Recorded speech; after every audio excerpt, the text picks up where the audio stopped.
Yes, a very good afternoon, everybody. Thank you for joining us here on our Waterhole weekend as I am sitting here at Juma Private Game Reserve in the Sabi Sands, South Africa.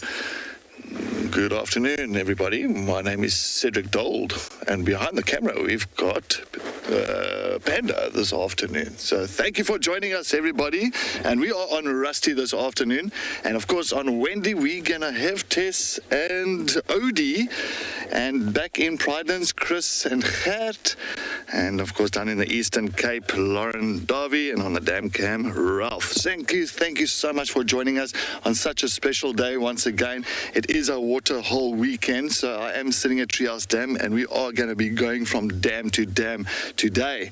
So as you can see, we are live, we are interactive, so please send any questions or comments, suggestions. If you've got some interesting stories as well, please send them through to our website, and that is wildearth.tv.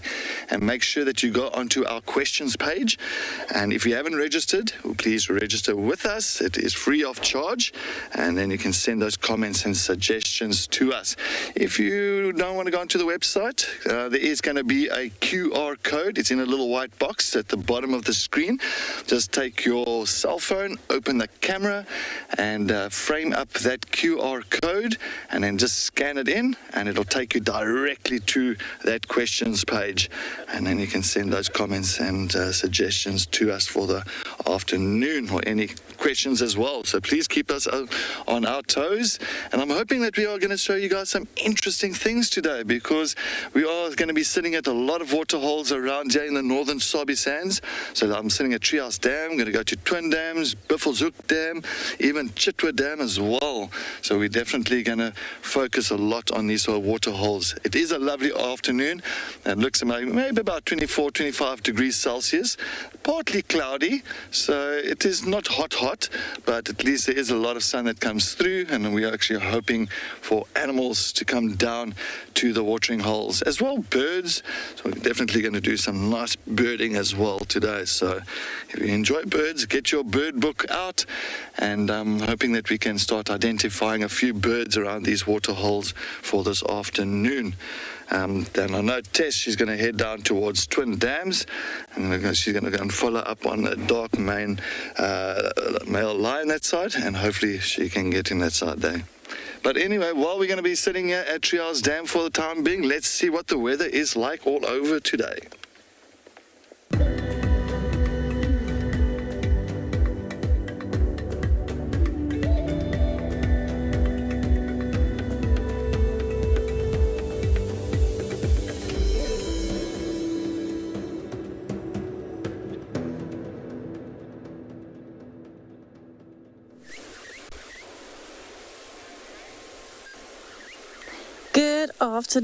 Good afternoon, everybody. I definitely agree with the weatherman. I'm sitting at the dam, and it is indeed partly cloudy with some beautiful patches of blue sky above, and of course a lovely round about 23 degrees Celsius. Not too hot, not too cold, and an absolutely glorious afternoon with hardly any wind. We've started our afternoon in style at Twin Dams. Of course, Waterhole weekend. So we've kitted ourselves out. I've got a little bit of sparkle on me. I'm ready to go, and I'm excited to see what we find. My name's Tess. I'm going to be your guide on safari here for the afternoon. Behind the camera is Owen, or Odie. And we have a really wonderful start to the afternoon at Twin Dams, with Dark Mane having a nap in the sun right next to the waterhole. So as you can probably tell, waterholes are the place to be, especially in winter. What a fantastic start. I'm so excited. Now, we did have him here this morning. We followed him all the way from Treehouse Dam, so it's as if Dark Mane knew it was Waterhole weekend. Weekend at the waterholes.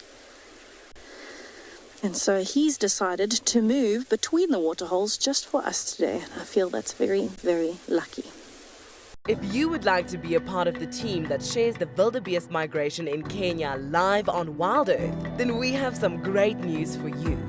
There are a few places left to join our expeditions in August and September this year. You'll be staying in an exclusive tented camp with ensuite bedrooms nestled in the riverine woodlands of the Talek River. Head over to our website to book your bucket list experience today. WildEarth Expeditions. Travel with purpose. Here at WildEarth, we promised great monthly prizes for our explorers, and this month is no exception. If you join our club before the 10th of July, then you stand a chance to win a fabulous Safari Guide online course brought to you by Bushwise Field Guides. They specialize in accredited Safari Guide training with courses tailored for the African safari large industry. Sign up to be a WildEarth explorer today and don't miss out on this life-changing opportunity.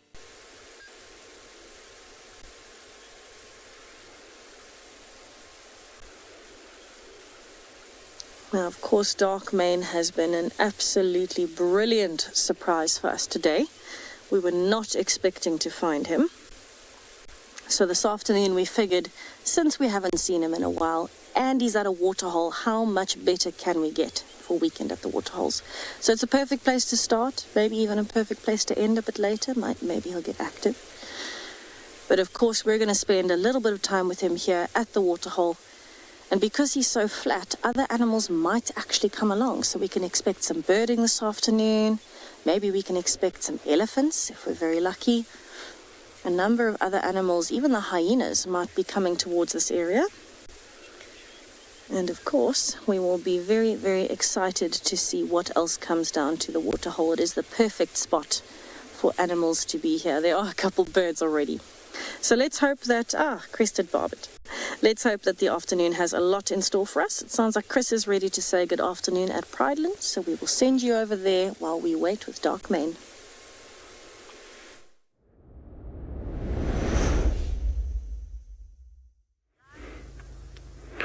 Waterhole weekend. So to be part of that initiative, we at Pridelands starting off our afternoon safari activity here at Leopard Dam. I got my shirt on today, and what we're gonna do is we're gonna spend a bit of time not at the waterhole alone, but around the waterhole. So our take on this will be what's happening further away from the waterhole. How does that relate to the waterhole and the overall ecology? So we're going to take another educational approach to this. My name is Chris Hartberger on camera, and at the moment only a couple of geese at the waterhole. There were a few buffalo on the other side not too long ago, that herd that we saw this morning, and they are en route towards the koppies. So that might be potentially something we can go and do, is to see if we can't climb the koppies and look at the waterhole from a distance, and also see what the buffalo is doing after they've visited the waterhole. So we'll start off here, and then we'll spiral further and further away from the waterhole to investigate how these animals move about, and how does waterholes influence not only their daily lives but their entire existence. So that's going to be our central theme for this afternoon.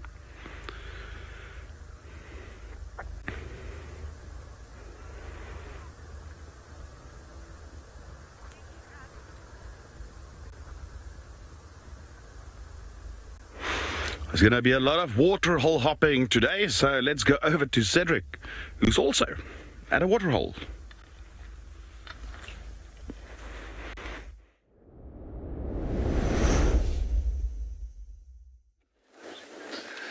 Yes, we're still sitting at Treehouse Dam, and just on the other side of the dam wall, we've got, looks like a family of dwarf mongoose that's busy foraging around in the grass.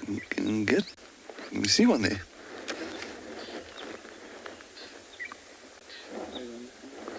I think it's just one there. just foraging around there. And of course, what they're doing, they're busy, of course, looking for all little insects and grubs, as they are insectivorous. So they do tend to move away from their little den sites. They can move up to around about 100 meters away from their den sites during the daytime, which is quite a distance, and looking for a nice little things to catch. And sometimes you'll find like hornbills and even the fork-tailed drongos will be following them, especially when they do disturb the grass. You'll find that those hornbills and the fork-tailed drongo birds will actually snatch any insects that do get away, because we did see a red-billed hornbill now.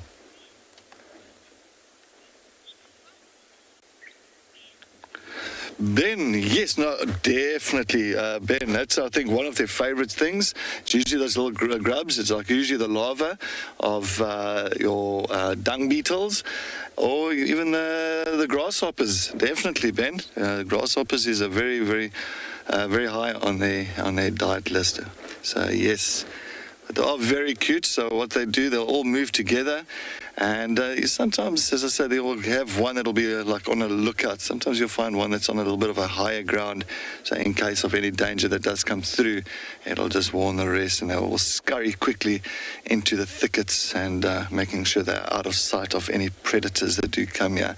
And talking about predators, it's usually, of course, your birds of prey, even snakes. Any kind of feline cats as well. So yes, definitely, they're always on the lookout for those things. It's time to put your feet up after a long week. WildEarth invites you to unwind with a weekend at the Waterhole, our life source of the bush, home to so much joy and danger.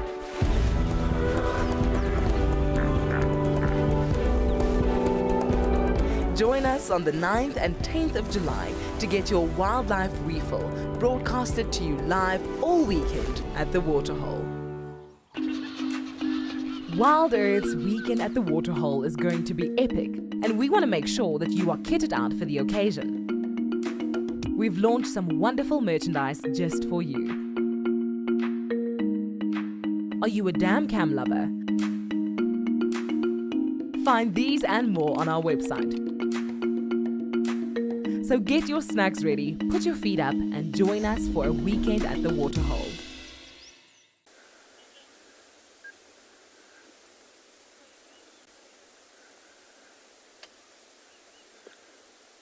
As you can see, one of the little dwarf mongoose has made it to that termite mound and sitting right on top. And as I was talking about, you'll get one that's on a kind of a high area and just looking out for any danger for the others. So I think maybe that one's just climbed up right to the top of that little mound and just looking out and seeing what's happening around them. Very, very cute. And they are the smallest carnivores in southern Africa. So, and they are so minute, but they're beautiful. Comes the others, all, the rest of them all coming towards the termite mound. As usual as well with the dwarf mongoose, you'll find they're very interesting. Usually how they move their den sites. They usually go on like a 4-day period at a den site, and in 4 days' time they'll move to a new area, to a new den site, and they'll repeat that process over and over and over until usually on the 28th day. Once they kind of finish up on that day, then they'll kind of move back again to where they started off, and then I'll do the process again and the cycle all around again.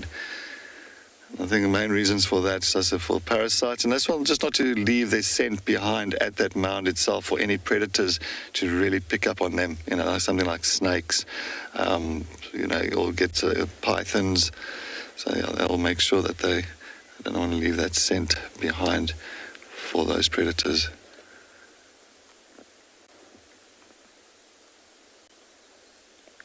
Look at that one, is running now back.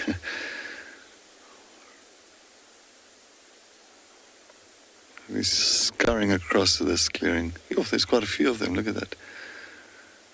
I think maybe that is their den site. Maybe coming back for the early afternoon rest. Maybe they've finished foraging around the area.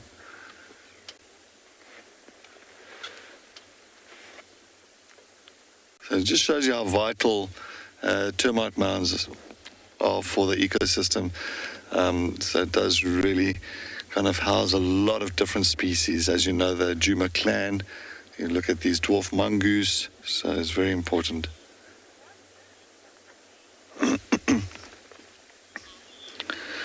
Ash, you can take a look at something like my favorite eagle, that African hawk eagle. African hawk eagle, you'll find even your steppe eagles, even a marshal. The marshal eagle is very big, but they'll still go for them. So yeah, there's several little kind of birds of prey that will actually go from. Even the goshawks, I've seen goshawks as well, the dark chanting goshawk or the pale chanting goshawk. They will also pretty much prey on a dwarf mongoose. So they need to be very vigilant and making sure that they're not going to get taken up and snatched up by any of those birds of prey. So there's actually quite a few eagle species that will really, even not just the eagles, buzzards, goshawks, as I said, so even the normal hawks itself. So yeah, no, they need to be really vigilant. They don't want to be caught unaware with that.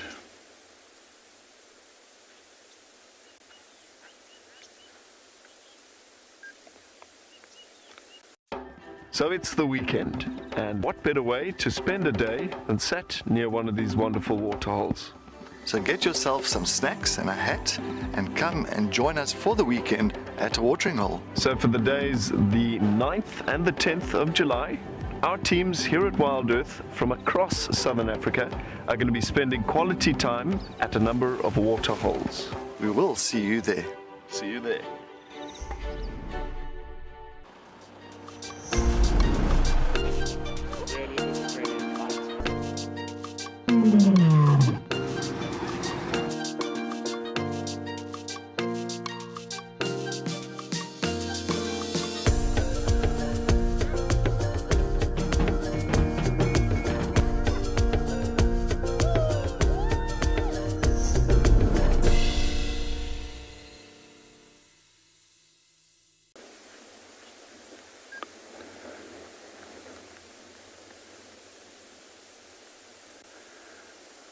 Just there at that fallen over tree, you can see the bird, a little mongoose as well, but there's a hornbill, so that is the red-billed hornbill. As I was saying, they do follow these dwarf mongoose when they kind of disturb the ground and the grasses. Oh, there goes a little mongoose running past there. Beautiful, so a red-billed hornbill. And then, of course, we've got a Burchell starling. We've got a nice Burchell starling that's just, let's see if we can get that one in there. It's a little bit difficult. I think he's tucked into that thicket there at the moment. I think just down there. No, we can't get that one. Looks like that Burchell starling decided to hide from us. But anyway, while we're going to be sitting here still looking around, I hear some oxpeckers, I say in the distance, maybe buffalo, maybe some animal that's coming down. But let's head over to Tess, and I think she's also doing some birding with everybody today.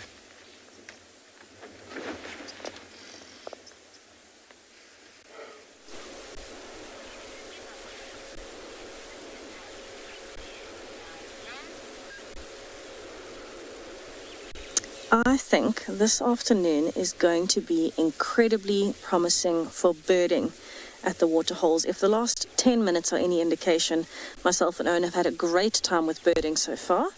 We've seen starlings and crested barbets, hornbills, and now a very lovely surprise, a Burchell's cuckoo that is sitting quite close to the dam wall, actually. Now, it's quite a big bird. It doesn't look like it at the moment, but that's a fairly large bird. It's over 40 centimeters, so it's a very, very big bird, and known as the rainbird. So I feel it's very fitting to see a Burchell's cuckoo today, considering it's the first day where we've been partly cloudy. It looks like there's rain clouds coming, although we're supposed to have rain. We really aren't. It's not predicted. But this is a very special bird for me in particular. This was my grandmother's favorite bird, and she always used to get incredibly excited when she saw a Burchell's cuckoo. So the call of a Burchell's cuckoo and the sight of one is very special to myself and my family. Well, very typical to be sitting right at the top of the shrubs. So they eat small things, so things like insects, reptiles, mammals, rodents. So being able to sit a little bit higher than ground level allows them to see a bit further. And choosing the dam wall is very smart, because anything that comes through this afternoon, it should be able to spot from a decent vantage point.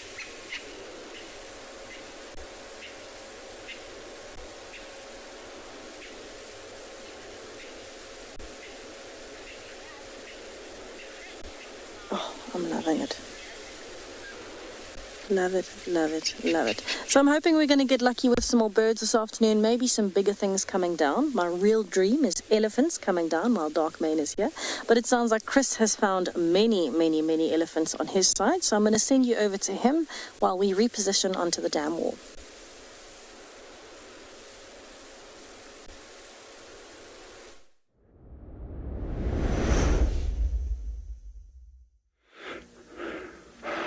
Now try and beat this view. How crazy is this? Alright, so we saw the buffalo, obviously from the dam, which is just on the other side of this group of buffalo and elephants all together in one place. So we quickly got back to the car, we drove around the koppies. We're now on top of one of these ridges. We had to quickly climb up. And look at that. So the herd of buffalo is all around there. Still quite a number of them arriving. And so we're not necessarily at the waterhole. But the waterhole is in fact right over there. Was it there actually? So it's about a couple of 100 meters that way. So we're looking at the waterhole from a distance. We can't see the waterhole as such. But we know the buffalo were just there. They were drinking just before we arrived. And now temperature is a bit cooler. They would have slept during the day. And then they go to the waterhole, drink, and then they start grazing. Often before they start grazing, or almost every time, they need to fill that big stomach, that rumen. They have to fill it with water. WildEarth have really inspired me to return to South Africa after having followed so many beautiful characters. This Ticket to Dream has given me a great opportunity to meet the WildEarth team, which I thank. They're all amazing. Well, I love all of the characters, but I do have a particular passion for leopards. It's a dream, and as I said before, I just keep on pinching myself. Am I really here? If you would like to be a part of the team that shares the wildebeest migration in Kenya live on WildEarth, then we have some great news for you. There are a few places left to join our expeditions in August and September this year. You'll be staying in an exclusive tented camp with ensuite bedrooms nestled in the riverine woodlands of the Talek River. Head over to our website to book your bucket list experience today. WildEarth Expeditions. Travel with purpose.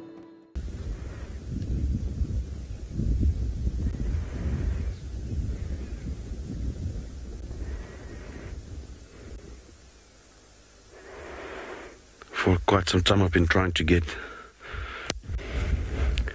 these buffalo from above so we can see the entire herd as they move, like they just did now, from the waterhole into the grazing areas. And then what a lovely surprise to include elephants into that.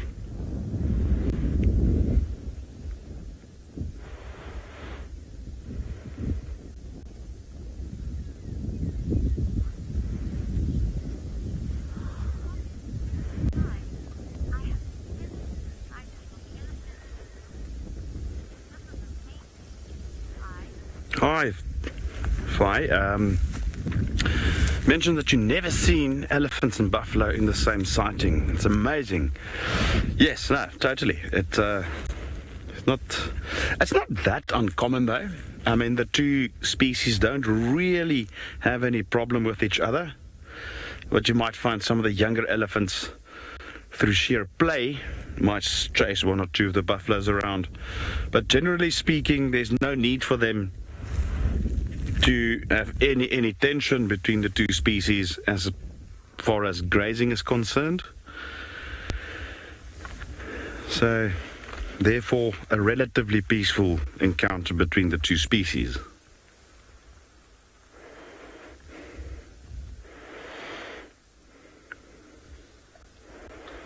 You know, as much as we appreciate getting close to them on safari, whether it be on foot or on a safari vehicle, you know, sometimes just taking a step back, just create experience. Just look at this. When they are 500-600 meters away from us, we're on top of a hill looking down onto them, and that's what it's about, eh? So viewing animals on foot, you don't necessarily always have to be close to them. Sometimes distance is good.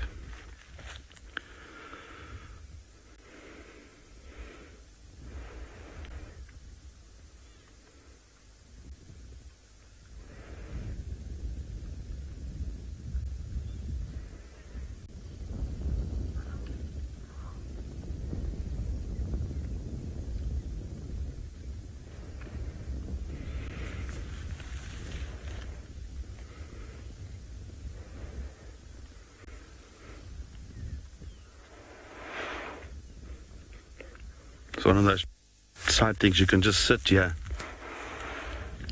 and just appreciate them.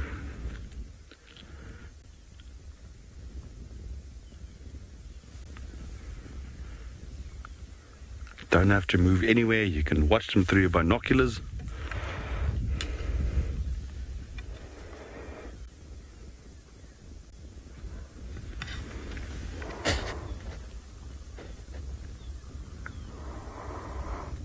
A very different perspective, eh?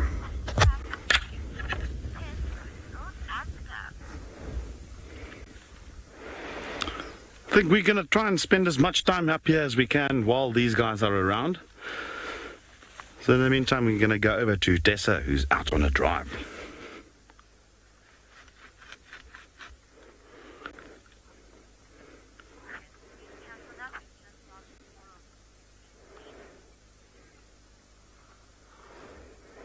Oh, it seems like we're just going to hang here out for another moment or two. We're trying to locate Tessa. Maybe she's disappeared.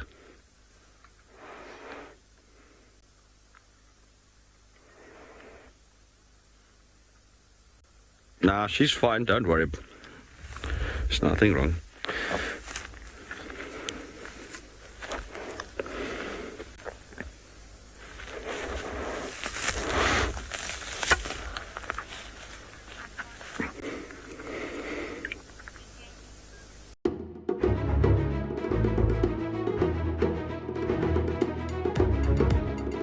Hi, I am David.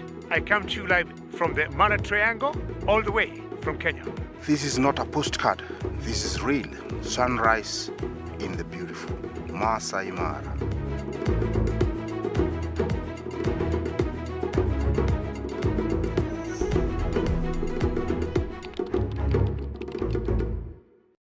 Here on WildEarth, we love it when you interact with our guides while they are live. In order to do this, you must head over to wildearth.tv/questions and submit your questions, comments, and suggestions. Simple as that. And to make it even simpler, from time to time, you will see a QR code on your screen. Open your camera phone and scan this code, and it will take you straight to where you need to be. We look forward to answering your questions on this channel.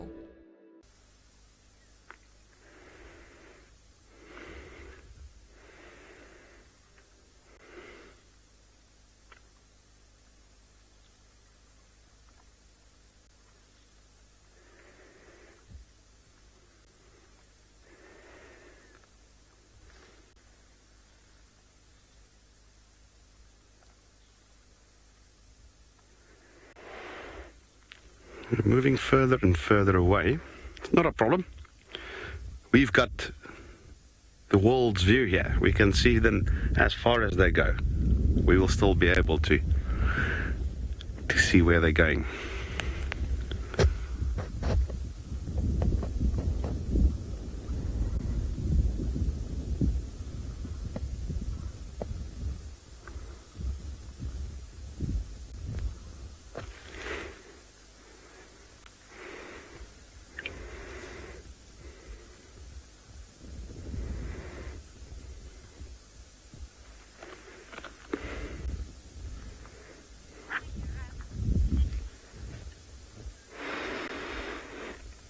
All right, we'll monitor what's happening here.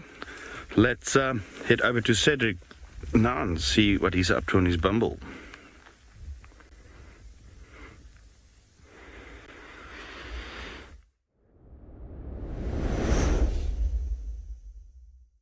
Still heading now on Gurry Main. I have left Treehouse Dam because I did hear a report of Lamula, the female leopard. They did spot her around on the eastern side of the property, so I am going to go and follow up there and as well move towards Chitwa Dam if no success. So of course take a look, because Chitwa Dam is always full of life, bird life, and maybe even the crocodiles. Well, it's not too hot this afternoon, so maybe those crocodiles will be, of course, lying in the water. But you never know. There's always new moments and different moments. Things can change up very quickly. I just want to take a look here. There's Baboon Pan. I don't see too much here because we are getting to the Molawati. Going to go through the Molawati.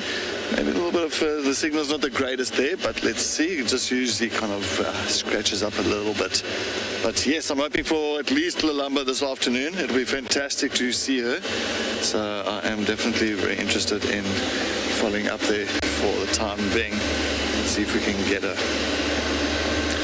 But yes, I'm hoping everybody's got some nice snacks and kicking their feet up and enjoying some of the water holes that we are going to be showing you. And hopefully we can get some nice animal action as well this morning or this afternoon.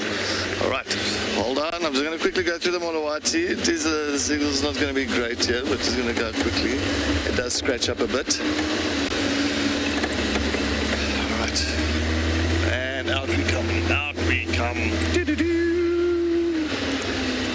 As you can see, we also got a nice Waterholes t-shirts. Waterhole weekend with nice little zebras on it. That is so cute and so comfortable. Very nice merch that we've got on for the afternoon. I'm loving it. I'm also loving my Waterhole hat, if you want to call it that. Or you know what, I actually want to take leadwood up. I actually want to do leadwood. Sorry, I'm actually... yes, let's do leadwood. Just trying to think what's going to be the best if she does come this side, because she left the cubs still in the Molawati, that spaghetti crossing. So we are going to look that side. Anyway, while we're going to continue looking for any signs of Lamula, let's head back to Tess while she's enjoying a waterhole.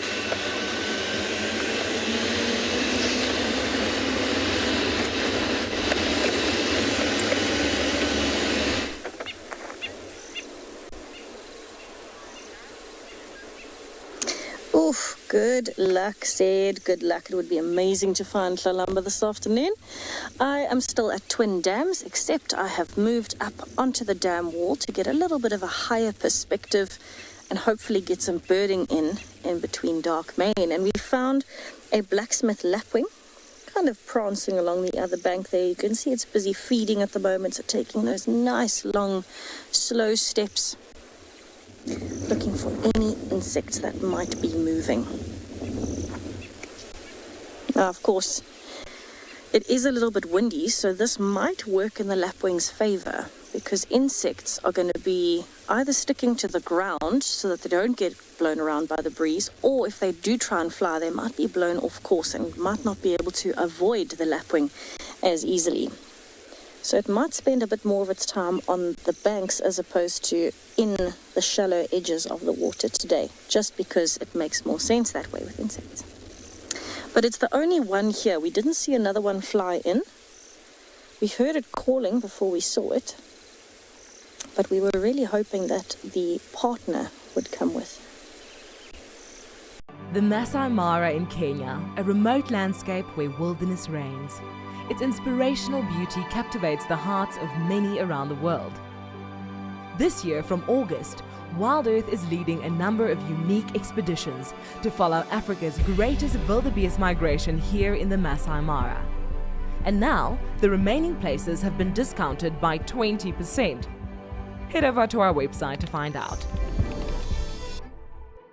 Here at WildEarth, we promised great monthly prizes for our explorers, and this month is no exception. If you join our club before the 10th of July, then you stand a chance to win a fabulous Safari Guide online course brought to you by Bushwise Field Guides. They specialize in accredited safari guide training with courses tailored for the African safari large industry. Sign up to be a WildEarth explorer today and don't miss out on this life-changing opportunity.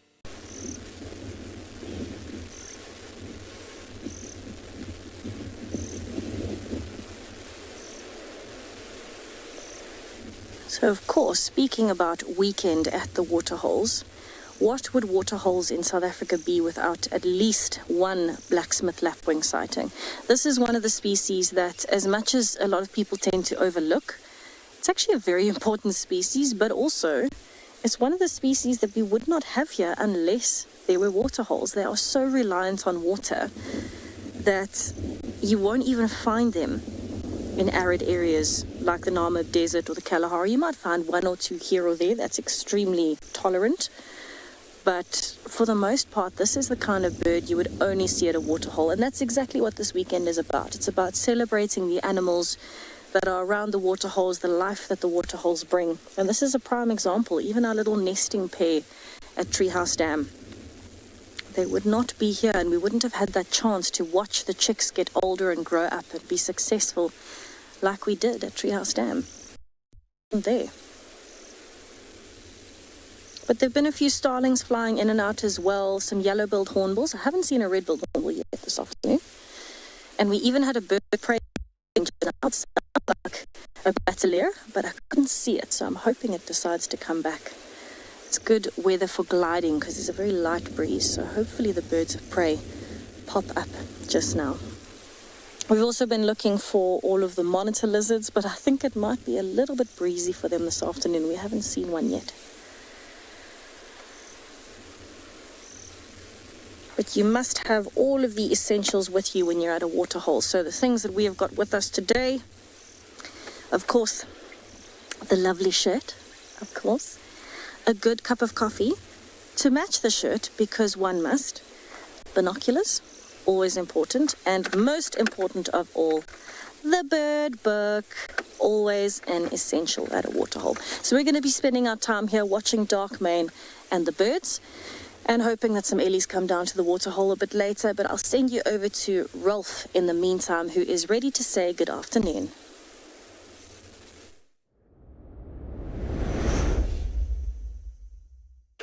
Well, hello, good day, and welcome to the afternoon Waterhole Watch as a part of the weekend Waterhole Watch. My name is Ralph Kirsten, and I'm coming to you live from the Okukuyu Waterhole in Etosha National Park in Namibia. Now, please don't forget to send us your questions and your comments using the hashtag wildearth.tv/questions and get involved in the largest game drive in the world. And here we are going to be sitting next to two waterholes this afternoon. We've got Okukuyu in Etosha, and we've got the Juma Dam Cam in the Sabi Sands in South Africa. Mashatu giving us a little bit of problems today because there's been a whole lot of wind there, and with the connection we have, it's remote, and so we're just struggling a little bit there. So we're going to leave that one out for this afternoon, but we're going to continue on our watch here at Okukuyu. That was an elephant that just had a little drink. He didn't spend too much time down by the water. He quenched his thirst and off he went. Now, earlier on in the day, we did have a lot of oryx, springbok, wildebeest, and the rest coming down. There were a lot of them in the water and drinking while in the water. It was wonderful. Now it's gone a little bit quiet, but we have the ebbs and flows like this during the day. Some springbok there on the other side. I'm going to zoom in for that. See if we can see them. They sort of just look like the moving rocks on the other side. There we start to see them now. Very well camouflaged. I'll go in even closer.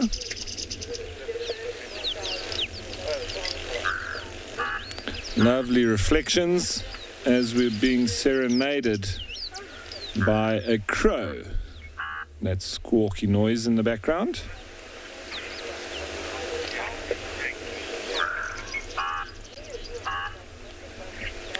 Crows are very, very intelligent birds, as I'm sure you've heard before.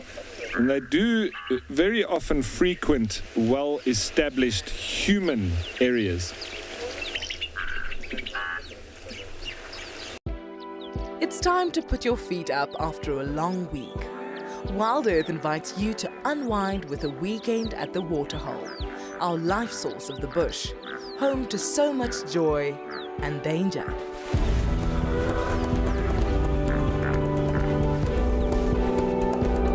Join us on the 9th and 10th of July to get your wildlife refill broadcasted to you live all weekend at the Waterhole. WildEarth's weekend at the Waterhole is going to be epic, and we want to make sure that you are kitted out for the occasion. We've launched some wonderful merchandise just for you. Are you a dam cam lover? Find these and more on our website. So get your snacks ready, put your feet up, and join us for a weekend at the Waterhole. It's a couple of them, massive elephants on their way down. Here they come.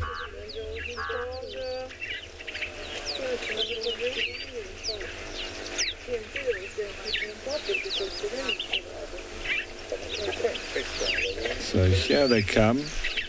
And it's always a treat watching elephants when they're making their way down towards water with such purpose, especially when they're parched and they really want to drink. They can really move. Seems to have stopped and noticed something off to its right, our left. But that one at the back is a beauty. I've seen elephants in Etosha squaring up to a bus.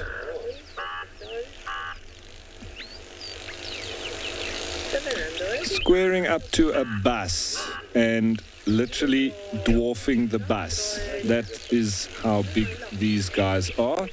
Now I'm going to sit here and wait for them to come in. I'm going to absolutely love this with them arriving at the water. Right, well, as we know, I'm not the only one next to a waterhole. Let's head you on down to Cedric.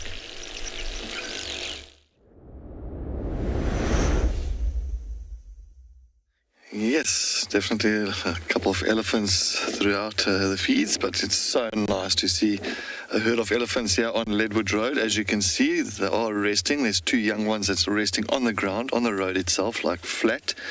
And the older ones, the older females are standing up.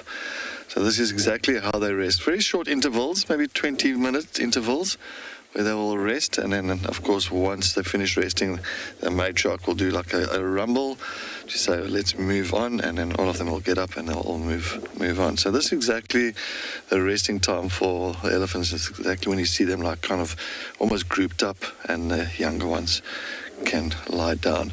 Because the younger elephants aren't so heavy like the older ones. So for the older ones to really lie down like that, sometimes it could be painful for them, and they don't like doing that. So they'd rather stand up and sleep, or they'll lean against a tree or even a termite mound. So it's easier for them. Oh, but look, the little one just got up now.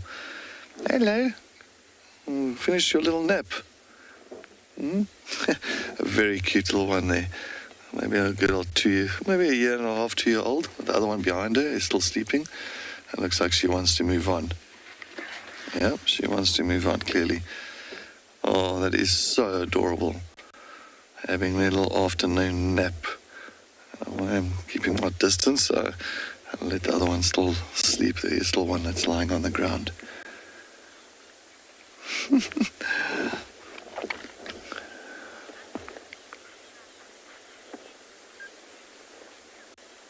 If you would like to be a part of the team that shares the wildebeest migration in Kenya live on WildEarth, then we have some great news for you.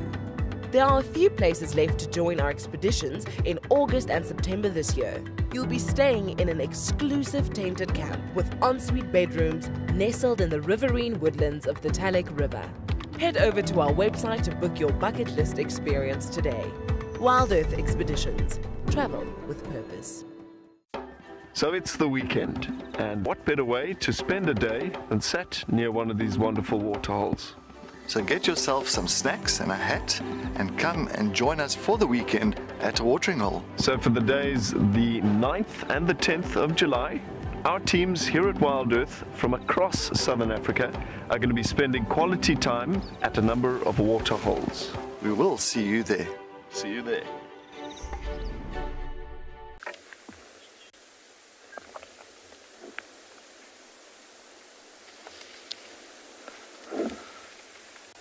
Definitely a beautiful setting here with one of the females that's busy dust bathing, a little calf that's suckling from mom, and another youngster that is lying down. So what a beautiful scene that we've got here. As you can see, that little one wants to suckle again and get some nice milk.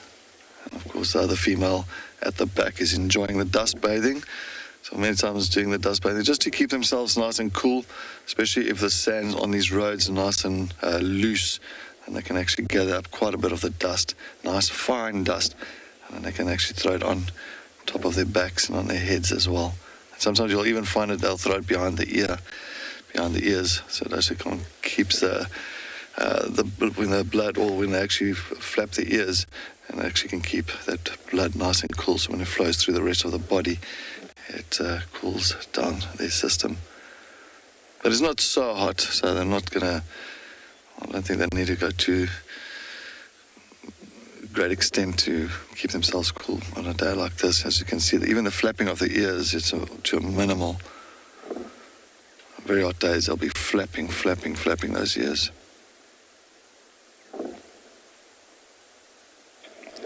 Afternoon, Juma. There's quite a few of them as well to the left, but you can't see them. So there's a nice herd.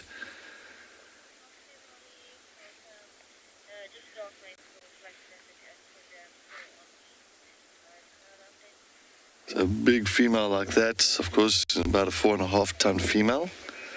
And our elephants here in the Greater Kruger Park will get to plus minus. Look at the little one.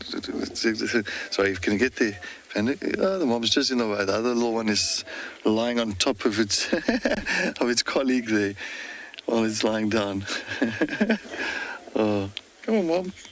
Move, please. We want to see that. That is so funny.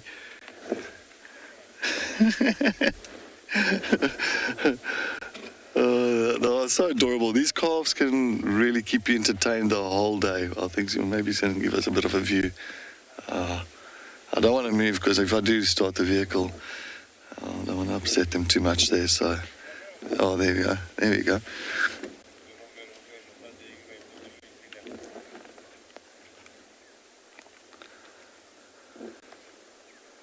Oh, that is so nice.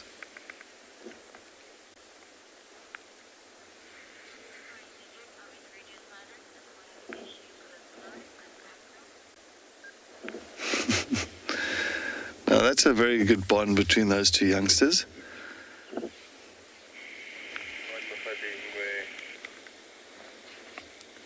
Oh, there we go. Let's see what looks like she wants to maybe start moving. As I said, very short interval sleeps. I mean, about 85% of their day is around it for, spent on feeding and eating, of course, a lot of kind of different vegetation types.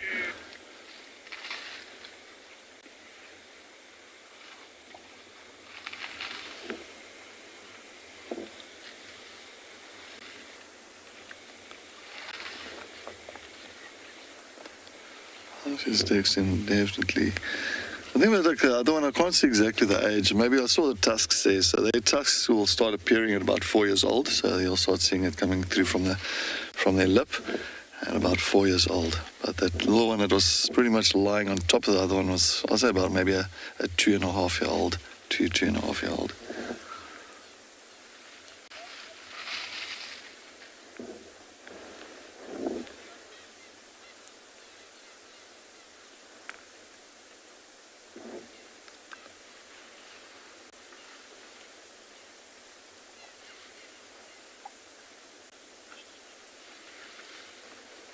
We want to make it even easier for you to interact with our guides whilst watching WildEarth. When you see a QR code like this pop up on your screen, then open your phone camera, point it at the code, and you will be taken directly to our question page. Simple as that. Then you can let us know what you want to see, ask questions, and much more. I've had it before where I've been walking and the waterbuck's jumped out of the grass. It's quite a frightening experience. WildEarth, it's in your nature.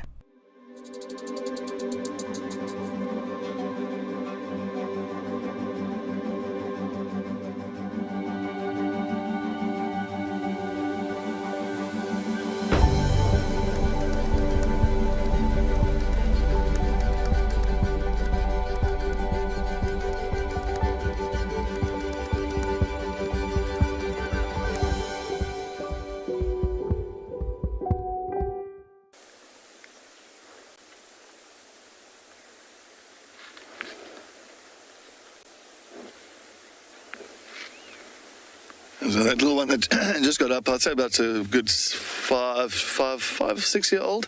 You can see its tusks. And yeah, definitely he had no trouble getting up. As quick as he lay down, as quick as he got up, off they go. It shows you as soon as the matriarch wants to go, it's on the move again. Catch up. Yeah, man, catch up. You can do it.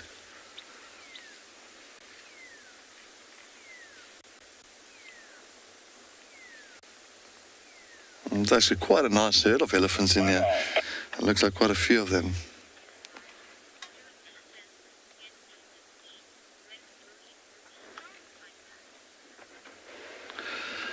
Pudukan, oh, there's a big male there. Pudukan, not tender feet. Their feet is very, very coarse. So if you actually feel an elephant's feet, it's like an old leather boot.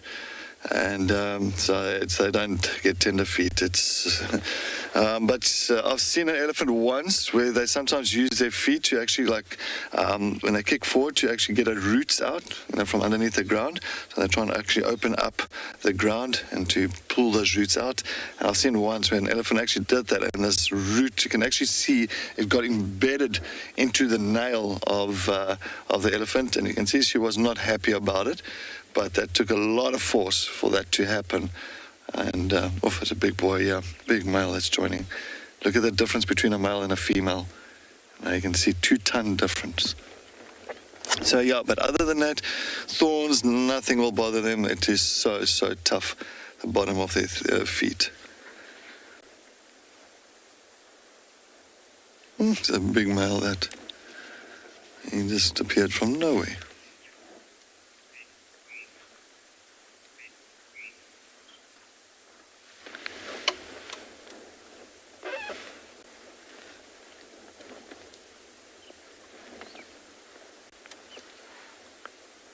Looks like the rest of the herd is coming from behind.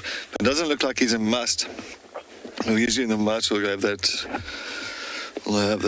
liquid running behind, or their temporal glands will be pretty much leaking, or they'll have that musty smell, but I don't see anything or smell anything. But anyway, while we are going to continue up this road, we're going to head to see if we can follow up on Kalamba. Let's head over to Tess to see what's happening at the dam.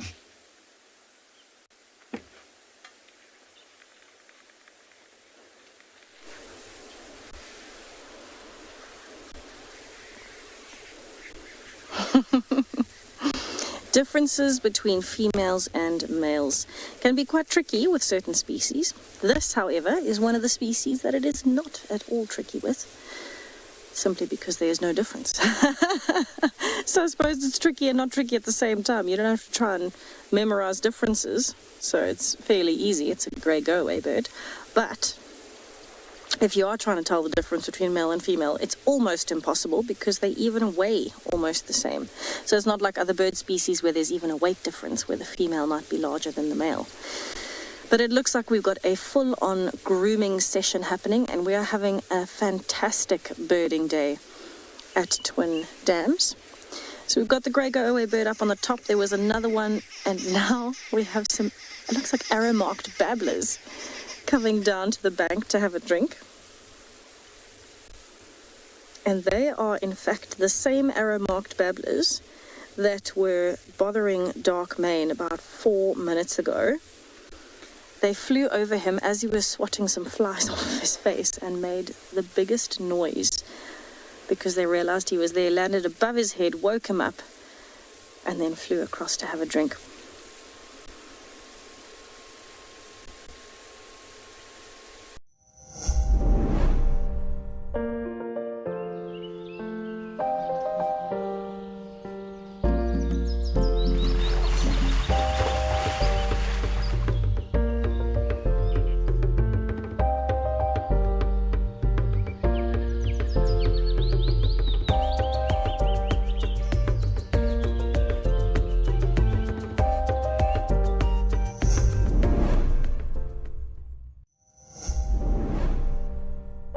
I still can't believe the amount of oxpeckers is on this poor hippopotamus. It's almost more oxpecker than skin at the moment. They do seem to be retreating now, it's heading into the water. Maybe that's what you should have done first there. Wow, they really are. That was an effective method there, hippopotamus. Well done. And oh, they go.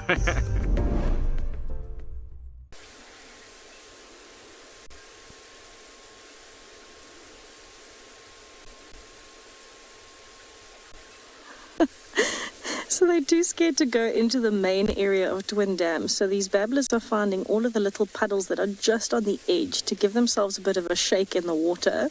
This obviously helps with cleaning them. But it just looks so comical the way they're doing it because they're hopping down quickly, having a shake in the water and then hopping back out of the way of potential harm before they fly off. Oh, except for that one. That one's very comfortable on the edge. Two braver souls.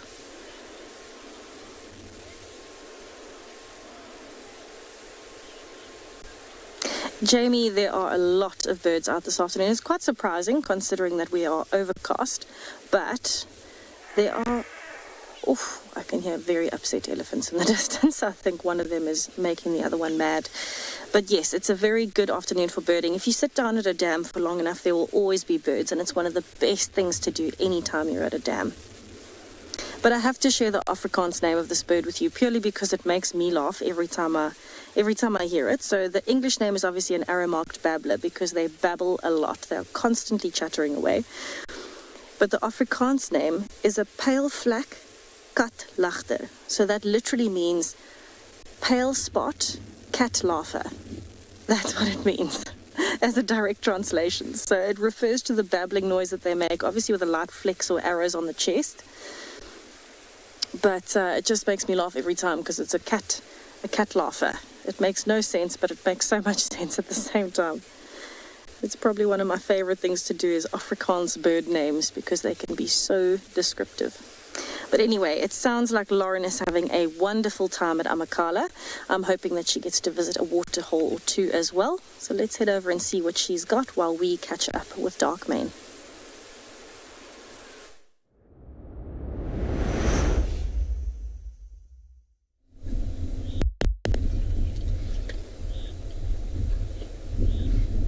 Finally, a very good afternoon from Amakhala Game Reserve in the Eastern Cape of South Africa.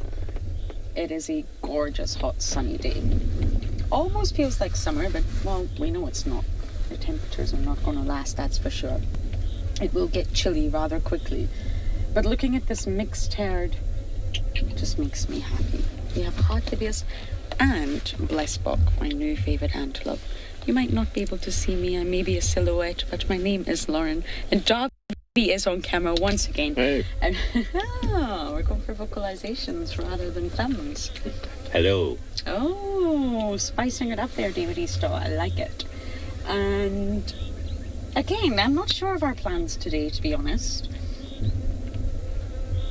I got the meerkats this morning, but they were a little bit skittish, shall we say.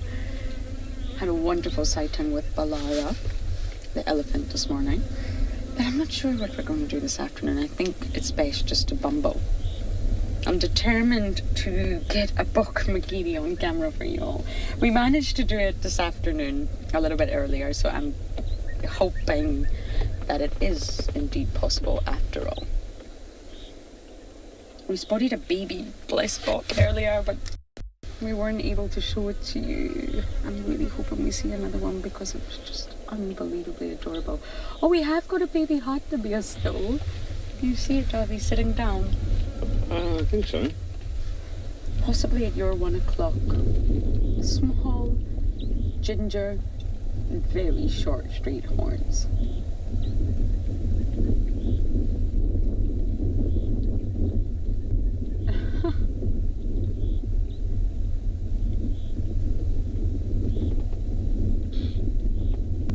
So cute, but ugly, but also cute. Rob, stand by. I'm gonna turn this radio off.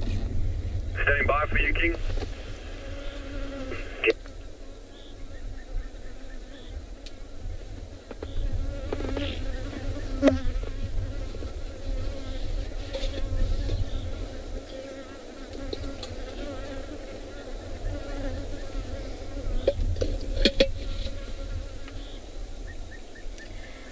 On spots, I do touch on this quite regularly, but there are areas of natural sort of water collection, but they are small. We don't have anything here where we've traversed so far, like Chitwa or Gowrie Dam or Bufusuk Dam or Twin Dams. Oh, I'm just gonna jump down because why are they running like that? The herd life. Once one runs, they all run. So yes, we don't have any big water bodies like that with hippos and lots of birds and sort of your usual suspects. We do have little pans. Some are man-made and some are sort of natural due to weathering and erosion and whatnot. But nothing really congregates at these waterholes. It's a very different sort of ecosystem here. A lot of the vegetation contains a lot of moisture, so a lot of the animals don't need to visit waterholes like they possibly would have to in the low veld. And if you look how lush it is here in winter, I don't know how the low veld is looking right now, but I'm sure it's starting to look quite monotonous and barren and open. And here it's not. It's still retained a lot of its vegetation, and well, you can see how green it is. So they don't really need to go to the waterhole as much.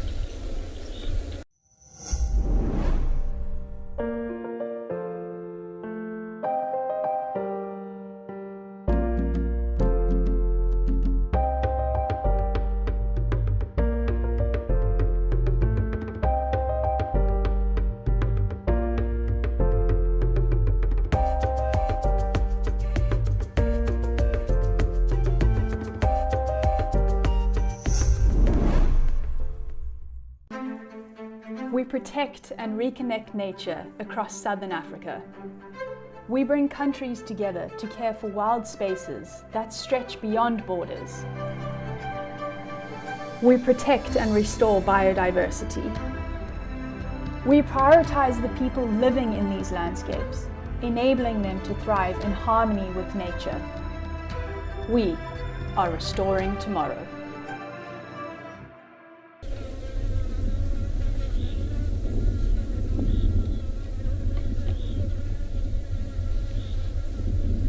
There are baby blessboks. Just when I look through my binos, I actually forget where I'm actually looking, if that makes sense. I think at 12 o'clock, Darby, in that small cluster of blessboks, 2 of them are very young.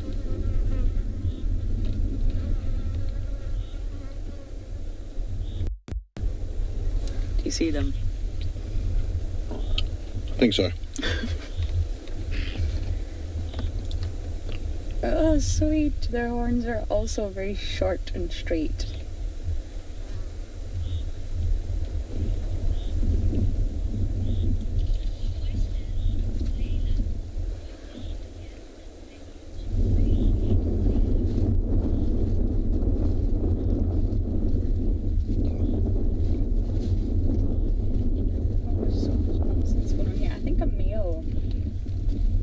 Causing some sort of upset here. I don't know which one, but I think he's the one that's making them all run. Oh, they're so cute.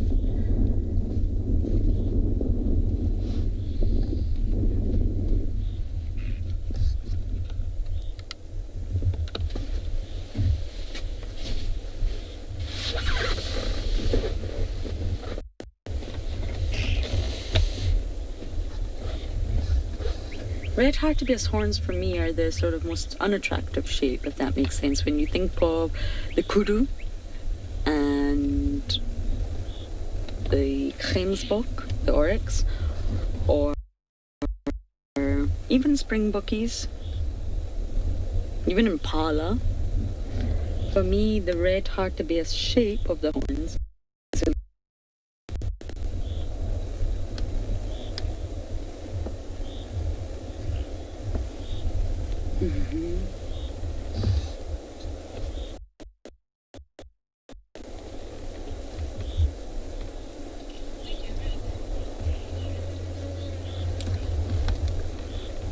Okay, well, I am going to bumble on, but apparently I'm sending you over to Lauren in Juma with Dark Moon.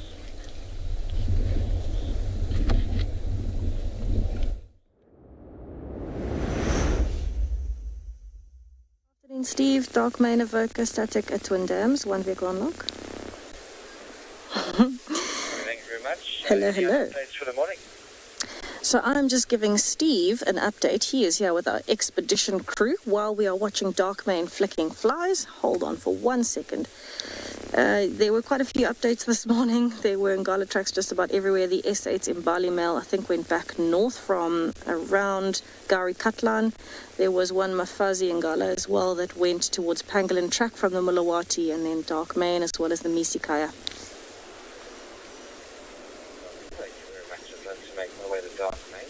No rush if there's any other stations interested. You are welcome to make your way as a second. Okay, so Steve might come and join us here. That's exciting.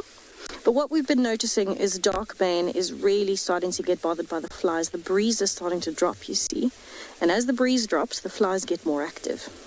So this is what we say when we say we're looking for tails flicking when we're looking for animals. Because looking from here, when he's still, you cannot see him. Let alone from a distance. This is zoomed in. But when you see that tail flicking, you really can't miss it because of the black tip. And so this is why we always say I'm looking for flicking ears and you're looking for a flicking tail, because that makes all the difference in the world sometimes. When an animal doesn't want to be seen, it won't. There's the flicking ear. Isn't it amazing how automatically you can see him just by looking at those things? But when he's not moving, you wouldn't even know he's there unless you know what you're looking at. Unreal. But I figured it's actually a really good time for us to do a bird call challenge, because I haven't in a while. I've been away for over a month. And of course, even before then, we only did 1 or 2. So I'm going to play you a bird call. If you haven't played it before, please get involved. I'd love to hear what you have to say about it. I'm going to play you a bird call, and you can tell me what you think it is. This one's a little bit tricky. I'm not going to lie to you. It's going to be a tricky bird call because it's a little bit deceiving. But what you can do is let me know what you think it is, even if it just reminds you of something. Please let me know, even if it's just a family, or if you know the specific bird, give me that. Good luck. May the odds be ever in your favor. Here it comes.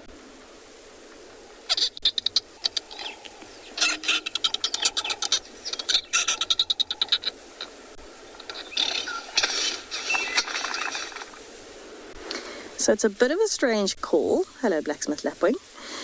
And in fact, to give you a bit of context, the call comes from adults at a nesting site.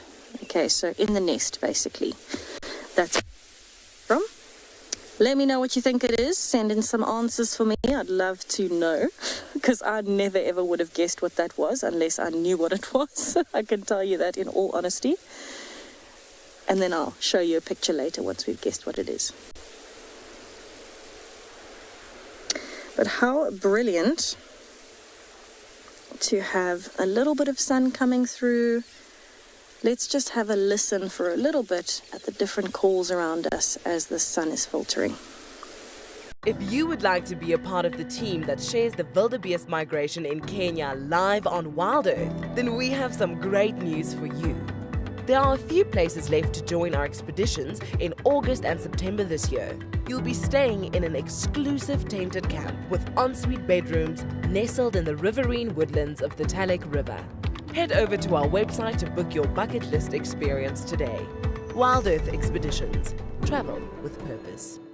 Here at WildEarth, we promised great monthly prizes for our explorers, and this month is no exception. If you join our club before the 10th of July, then you stand a chance to win a fabulous Safari Guide online course brought to you by Bushwise Field Guides. They specialize in accredited safari guide training with courses tailored for the African safari lodge industry. Sign up to be a WildEarth explorer today and don't miss out on this life-changing opportunity.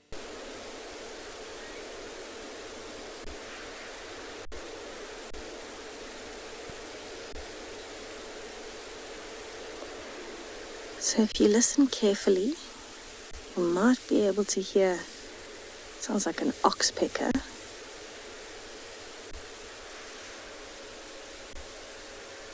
There was also a crested barbet calling. Oh, now everything's gone quiet.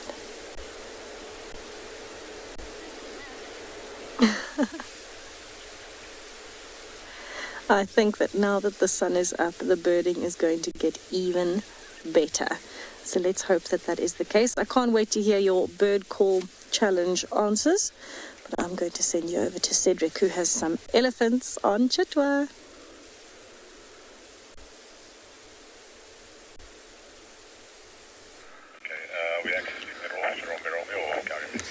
Yes, absolutely. What a magical waterhole. Once again, we are at Chitwa Dam at this huge water body, and you can see an amazing sighting with all these elephants that's just come down to drink on the far side. It is just wonderful. Definitely a scene that I always love, just to sit at a watering hole and just to view and witness. I think it's a magical scene. I think it's how many, I'm trying to count. It's quite a big herd that's around here. Maybe a good old 20, 25 in this herd. So some more to the left, but it's difficult to see the others. But yeah, all in a row and enjoying a good old drink for the afternoon.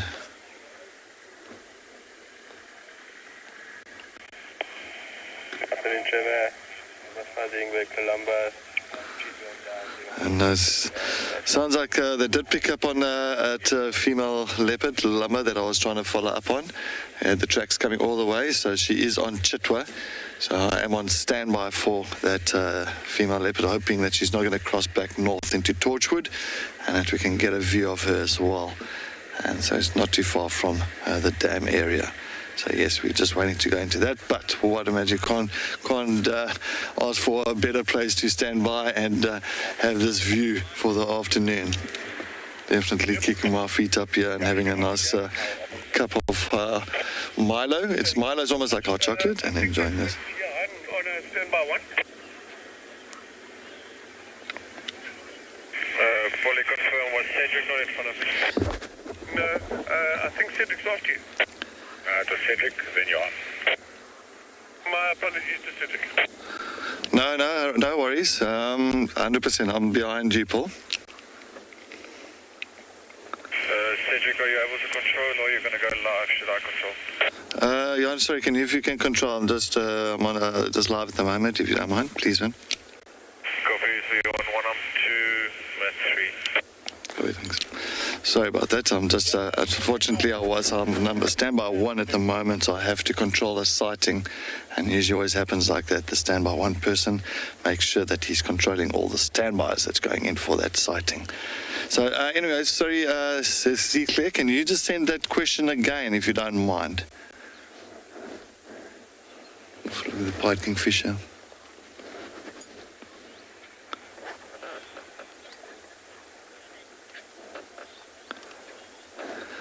Haley, no, I've seen definitely bigger herds. I think I've seen herds up to about maybe 50, 60 in a herd. So I've seen really large herds, family herds. But this is a big family herd. This is, as I say, maybe looking about maybe 25 here. So it is a proper size. You usually never get them going so big, but I have seen quite a big herds, especially in the Kruger Park, further down south close to a place called Crocodile Bridge, that area. There's been big herds. I used to stay on the side of the Kruger Park, on the southern side called Marloth Park, and I used to see those herds, gigantic herds coming down to drink from the river itself. So yes, they get really large herds. I think some of the guys even say over 100 as well. So, but I mean, I didn't really count exactly, so it could have been. It's time to put your feet up after a long week. WildEarth invites you to unwind with a weekend at the Waterhole, our life source of the bush, home to so much joy and danger.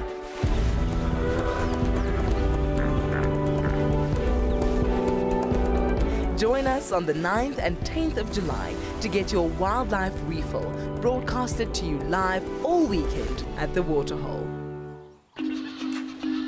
WildEarth's weekend at the Waterhole is going to be epic, and we want to make sure that you are kitted out for the occasion. We've launched some wonderful merchandise just for you. Are you a dam cam lover? Find these and more on our website. So get your snacks ready, put your feet up, and join us for a weekend at the Waterhole.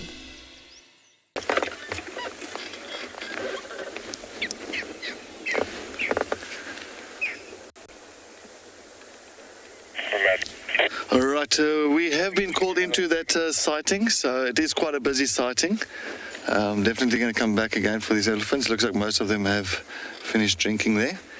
So I'm going to head slowly to that sighting, see if we can get to see Lamula for the afternoon. But yes, once again, Chitwa Dam always delivers. Always delivers. I love it.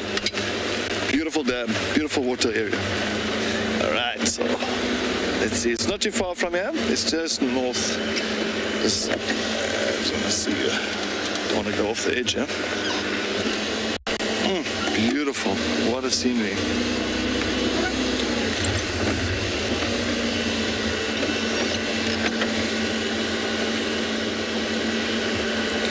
Well, we're going to head over to Lamula, see if we can get into that sighting. Let's head over to Tess to see what's happening at the dam.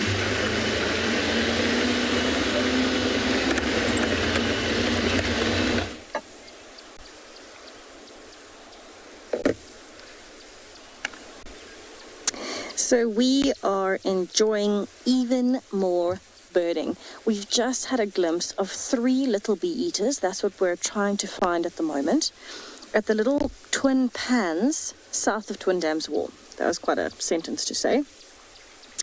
And they are absolutely beautiful, so I'm really hoping that they decide to come back. Now, they can be one of the easiest birds to capture on film, especially when they're hunting, because they tend to come back to the same perch all the time. They return to the same one in between catching insects mid-flight. But unfortunately, when they're drinking, they're not as reliable, and they were having a bit of a dip and a drink, and now we can't seem to find them. But I'm really, really hoping that they come back because they're so gorgeous. Let me find one in the book for you while Owen is searching for them with the camera, so that if you haven't seen one, you can see how beautiful it is, because honestly, it is by far one of the most gorgeous birds.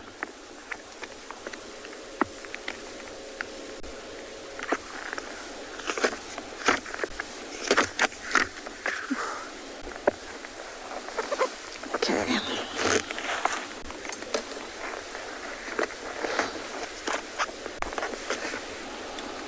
So this is the beautiful bird we were looking at. Now, the bee-eater family is probably one of the most well-known families of birds in South Africa and Southern Africa because of the bright colors. Isn't that amazing? And it's a really good time for me to be showing you that, because we've got some answers for the bird call challenge. Tyler thinks it might be a starling. Tyler, it's a good guess because it's a very confusing bird call, but in fact it is not a starling. So we'll have to see if there's any other answers. It is in fact quite a bit bigger than a starling. But This part here, the bee eater, is my favorite part. This little tiny patch of bright blue underneath a bright yellow chin. It's like a stripe. It is absolutely magnificent. If I can, though, I will show you my favorite bee eater. This one over here. A southern carmine. Have a look at that. Like a turquoise on the head and bright pinkish red plumage all the way down the breast. Absolutely brilliant. Okay, let's see if we have any other answers for the bird call challenge while we keep scanning for our little bee eaters.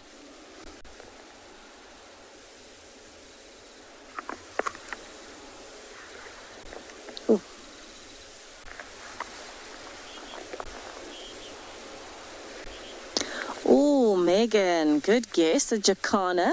So you're even closer than Tyler because a jacana is an aquatic bird, and indeed this can be an aquatic bird, I suppose. So you're a little closer, but still thinking a little bit too small. But thank you so much for guessing. I think I probably would have guessed, because if I didn't know what it was, I probably would have guessed something like an aquatic bird, a wading bird. It just makes the most sense for the call. It's such a confusing call. It's a little bit of a sneaky call. Oh, there's a black-backed puffback in the tree where the little bee eaters were, right at the top of the white. Amazing. A little black-backed puffback. Incredible birds.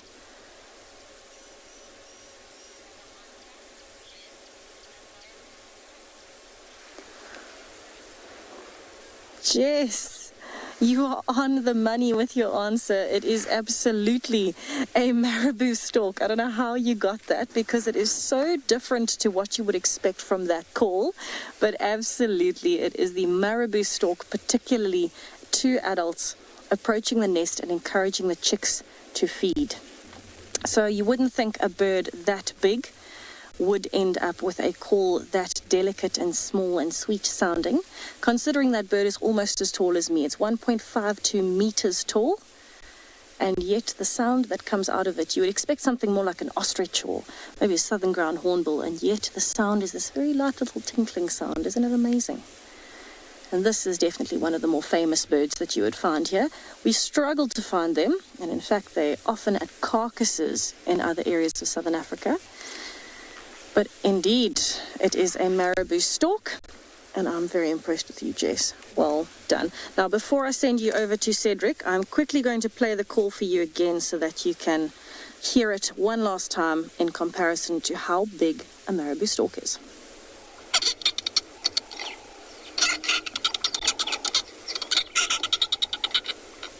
How odd is that sound? Crazy. Well done, Jess. Absolutely brilliant. And now I'm ready to send you over to Cedric at Chitwa.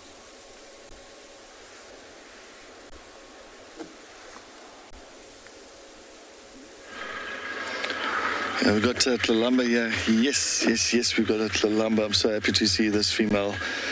All the way onto Chitwa, eh? All the way south of Gowrie, Maine. So we are very close. Those elephants are going crazy just east of us. A nice female leopard. I think she's going to go lie down. Let's just go a little bit back. Let's go and see what we can get from here. So you're right there, Panda. I think she's looking at those elephants and what those elephants are doing and why they're making such a noise in that area. But you can see she's slinking. But it looks like that wound on the back of her right leg looks not too bad anymore. Looks like it's dried up nicely. So I think she's perfectly well. She's definitely in good health. But yeah, definitely coming quite far south. Well, this is the furthest south I've seen Lamula. I'm sure she's been further this side before. But for me personally, all the way, she's looking at something. She's going to sneaking up to something here. Let's take a look. She's sneaking up.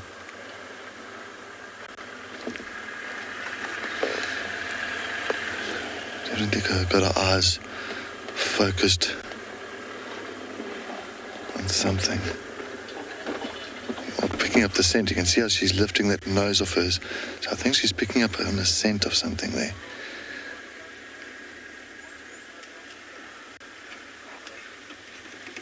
Wow, beautiful with that golden light that's hitting her back. really looks stunning. So it's the weekend, and what better way to spend a day than sat near one of these wonderful waterholes? So get yourself some snacks and a hat and come and join us for the weekend at a watering hole. So for the days the 9th and the 10th of July, our teams here at WildEarth from across Southern Africa are going to be spending quality time at a number of waterholes. We will see you there. See you there.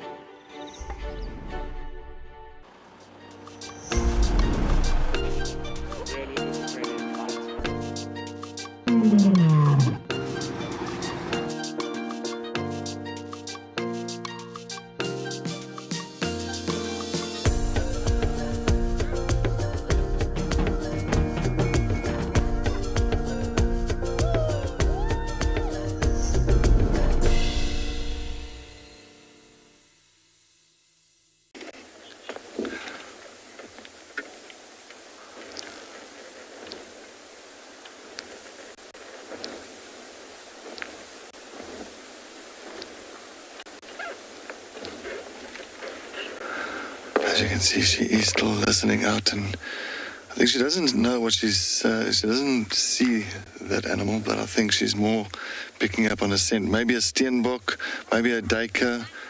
What else?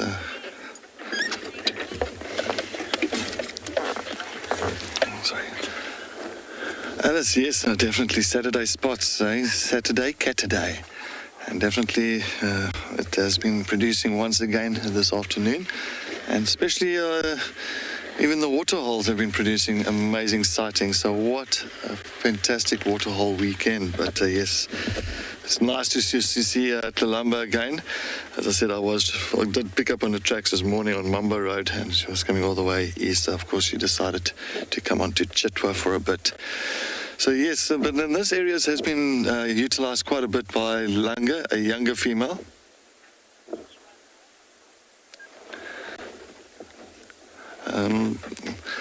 Sorry, FC, go with that one comment again.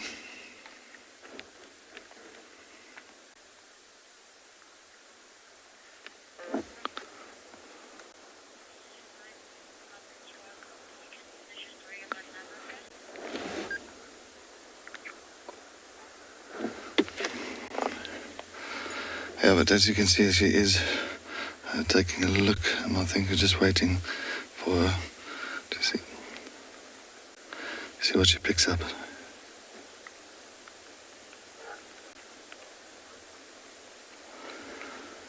I'm trying to figure out, but those elephants were making quite a racket just east.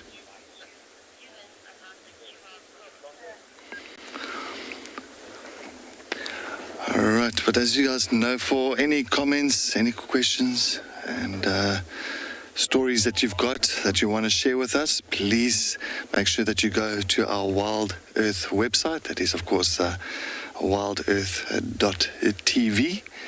And just go onto our questions page. And at the questions page, just make sure that you do register with us. It is a free registration. And then you can send those comments and questions. And if you do not want to go onto the website, just, of course, there is a QR code. You can just scan that QR code that appears at the bottom of the screen. It's a white box. And once you scan that in with your phone, of course, the camera phone, and it'll take you directly to the questions page. And then you can, of course, send those comments and suggestions.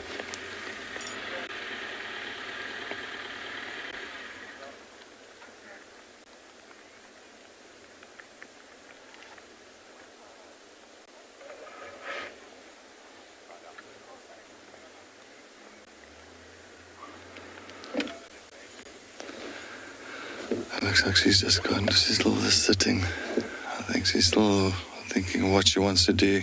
She definitely does. She doesn't want to go towards where those elephants are going crazy, because she doesn't know why those elephants are making such a distress and angry noise. I think she doesn't want to head too much that side. I think that's why she's also very wary of her area. But I'm sure her cubs are still on Juma. I'm sure they're still there at the Molawati, the Spaghetti Crossing.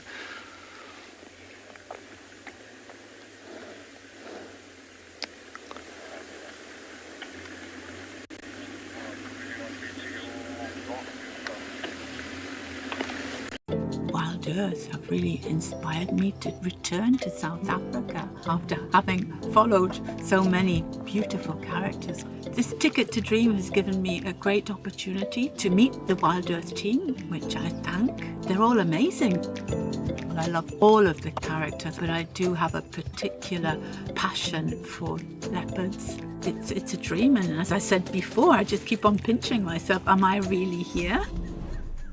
If you would like to be a part of the team that shares the wildebeest migration in Kenya live on WildEarth, then we have some great news for you. There are a few places left to join our expeditions in August and September this year. You'll be staying in an exclusive tented camp with ensuite bedrooms nestled in the riverine woodlands of the Talek River. Head over to our website to book your bucket list experience today. WildEarth Expeditions. Travel with purpose.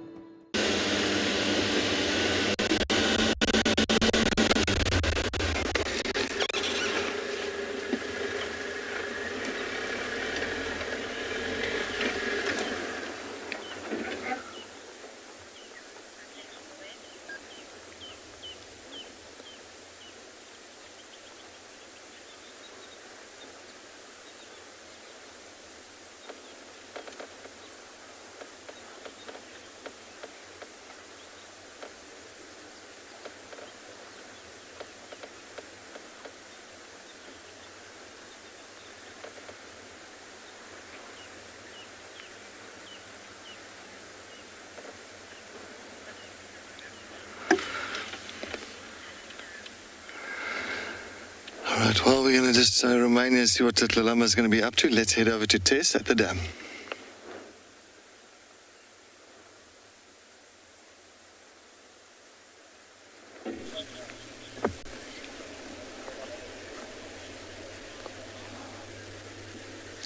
Yay, Lamula! How exciting.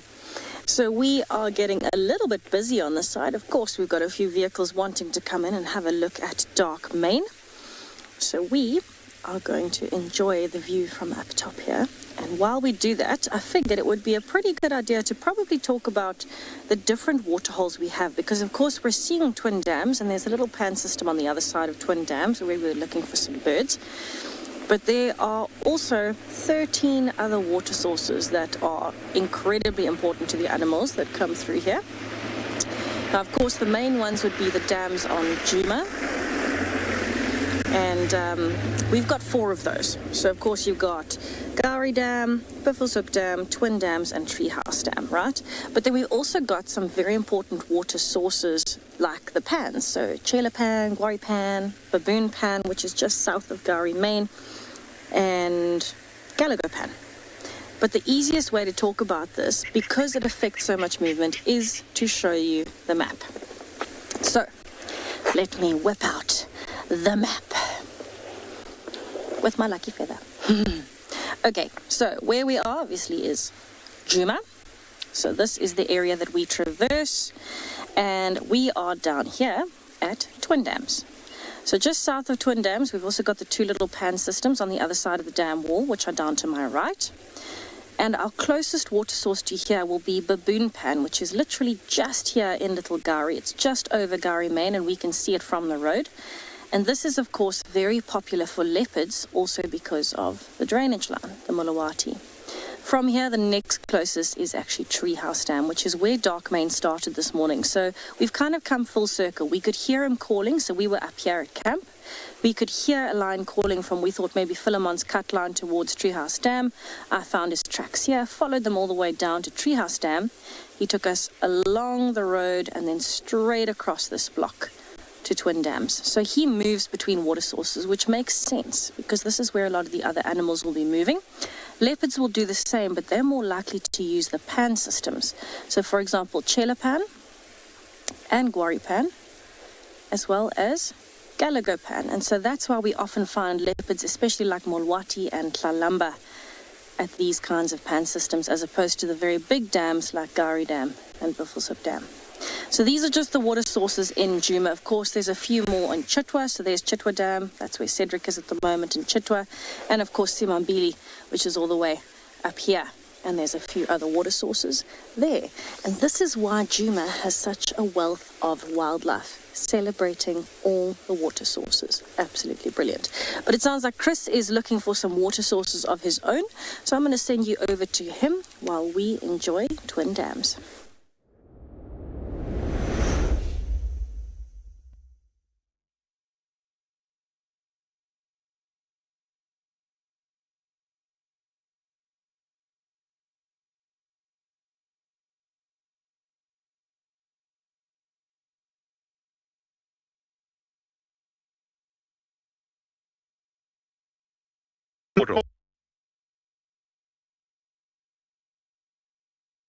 The wolf.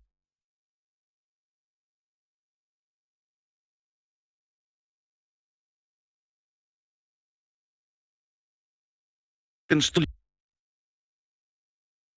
made it. Lost our feed. Steve, come in.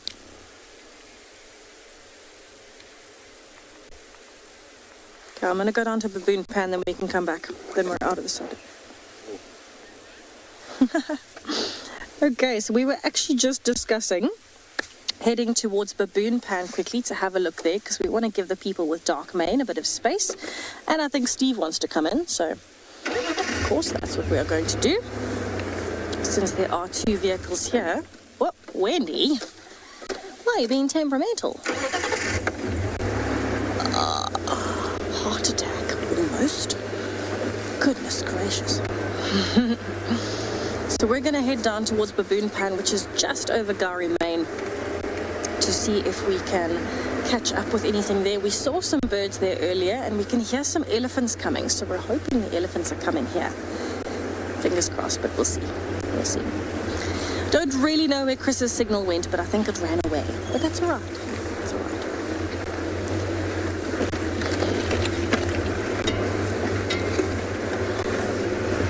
Now, of course, we also want to go and have a look maybe at the hyena den a little bit later. That would be very cool, because it is so close to Twin Dams. But we'll get to that a little bit later on. It's still quite early on in the afternoon now for the little ones to be moving around.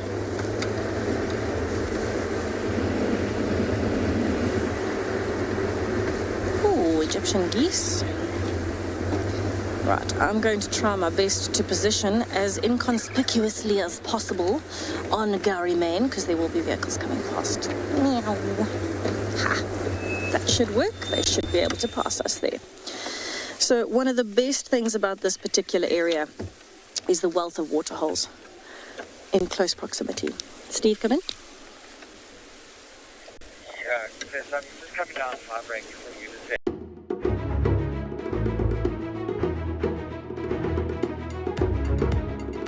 Hi, I am David. I come to you live from the Mana Triangle, all the way from Kenya. This is not a postcard. This is real. Sunrise in the beautiful Masai Mara.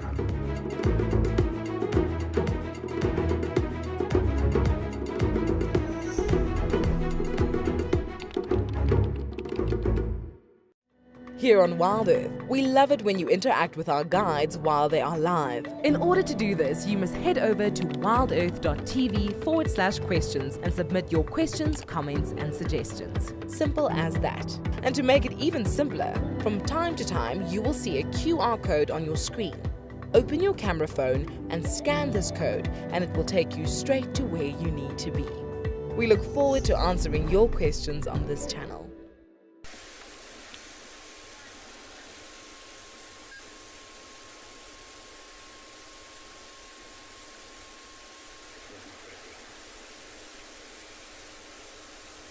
So it looks like we have managed to catch up with an arrow-marked babbler again. I was hoping it was actually a chagra. The way it flew into the bush looked a bit like a chagra, but it is in fact an arrow-marked babbler. A bit strange to see it on its own, but the others might be in the surrounding bushes hopping around.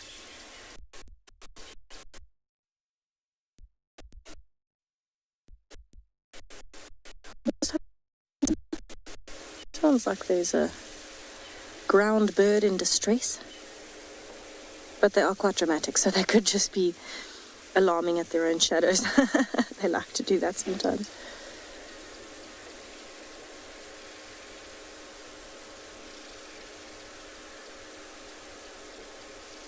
Of course, this is one of the main thoroughfares for a lot of animals. Oh, is that a red-billed buffalo weaver nest?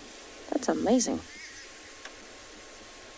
Usually close to water, and that would explain a lot. It's literally just above the water.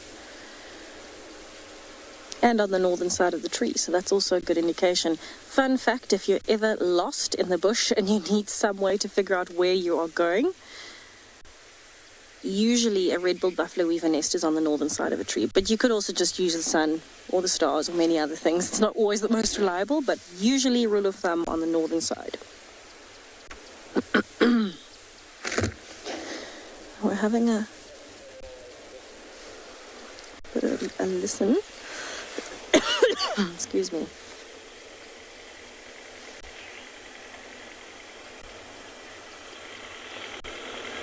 Ian, yes, the birds can vary quite dramatically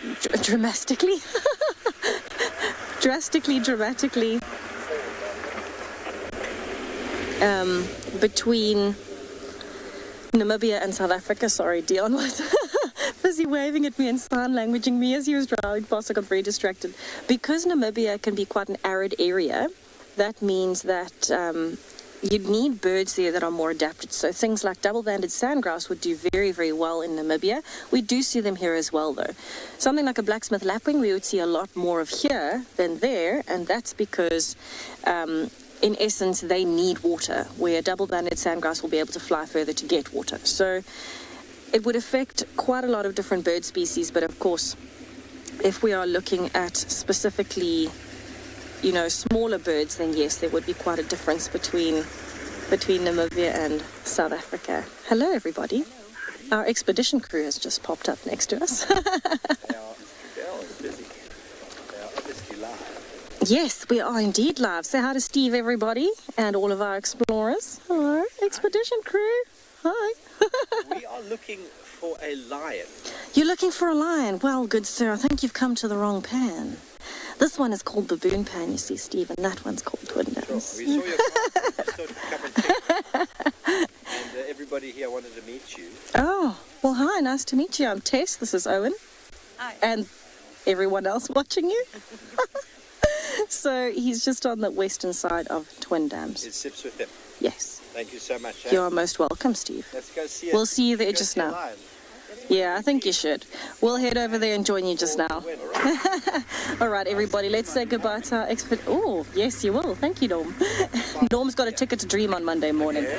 But, yes, we will send you over to Chris in the meantime while we go and head over to join Steve with Darkmane. Ah, never mind. You're staying with me. Isn't that exciting? We get to see the expedition crew. Lucky for us.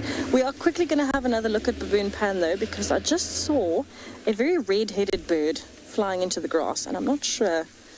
To me, it looked like a red-headed weaver, but that's completely out of season. Doesn't make sense to have a red-headed weaver at the moment. But it was a very small bird, and it flew into the long grass next to the pan, and now I'm absolutely adamant that it can't be a red-headed weaver, because they only get the red head for breeding. So I'm not sure what bird it was, but it was red. The Masai Mara in Kenya, a remote landscape where wilderness reigns. Its inspirational beauty captivates the hearts of many around the world.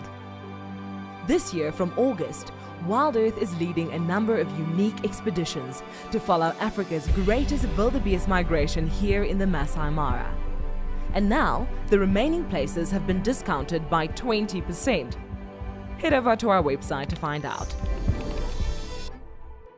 Here at WildEarth, we promised great monthly prizes for our explorers, and this month is no exception. If you join our club before the 10th of July, then you stand a chance to win a fabulous Safari Guide online course brought to you by Bushwise Field Guides. They specialize in accredited Safari Guide training with courses tailored for the African safari lodge industry. Sign up to be a WildEarth explorer today and don't miss out on this life-changing opportunity.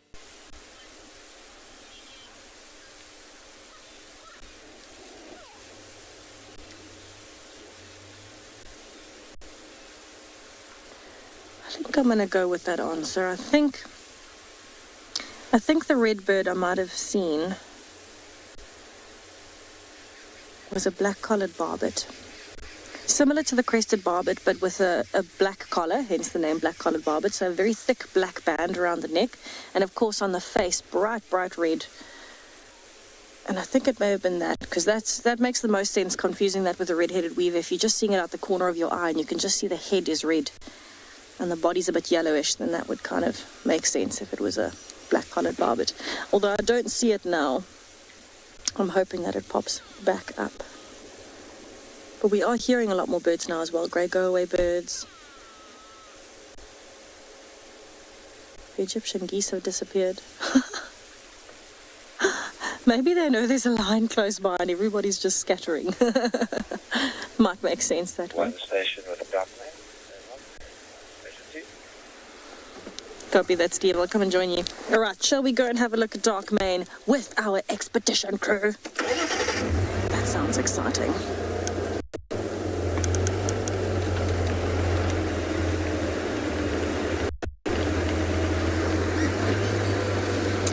All right. We're going to do a little bit of a long distance view first from the top of the dam because, why not? It's amazing. Now, all I can picture is some of the Juma clan coming to investigate Darkmane. Imagine that. Imagine it. I'm trying to think, Ian, of other birds that would be different. I mean, obviously the general species lists are so different everywhere, from KwaZulu-Natal to here to Namibia to Botswana. The overall, I suppose, more common species you'd find in both places. But things like ostriches would do better in Namibia than they would here. You know, those kinds of differences. I suppose a lot of pipits as well. But it's quite fascinating. As soon as I think of Namibia, I think of ostriches and double-banded sandgrasses.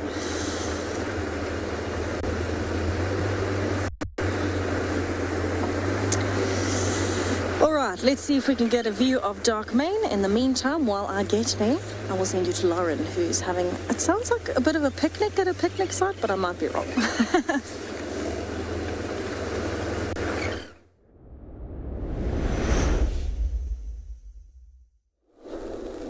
Now, what is this, you may ask? Darby has been calling these trees the Halloween trees, which is very apt, I think. However, it is just a boar bean, I think, covered in all sorts of other different things. And the one thing that I want to talk about is that drapey, hanging down crepe-looking thing that makes it look like a Halloween tree. This is called Old Man's Beard. And I also don't think I have to explain why it is called that. But, in fact, it's a lichen. Now, a lot of people think, ugh, lichen, whatever. What even is that?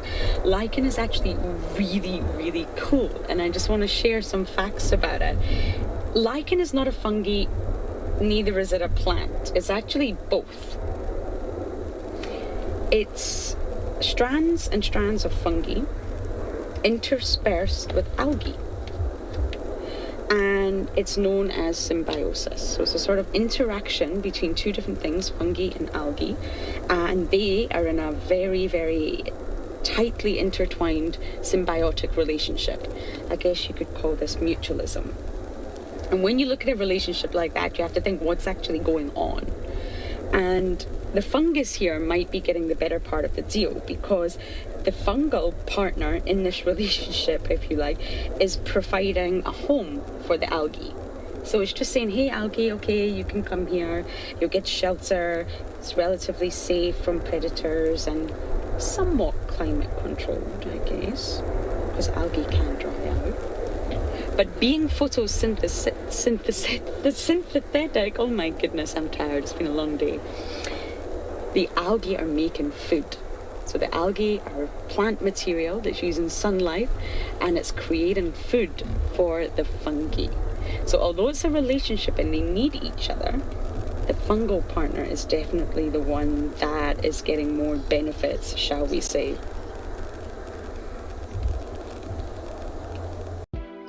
It's time to put your feet up after a long week. WildEarth invites you to unwind with a weekend at the Waterhole, our life source of the bush, home to so much joy and danger.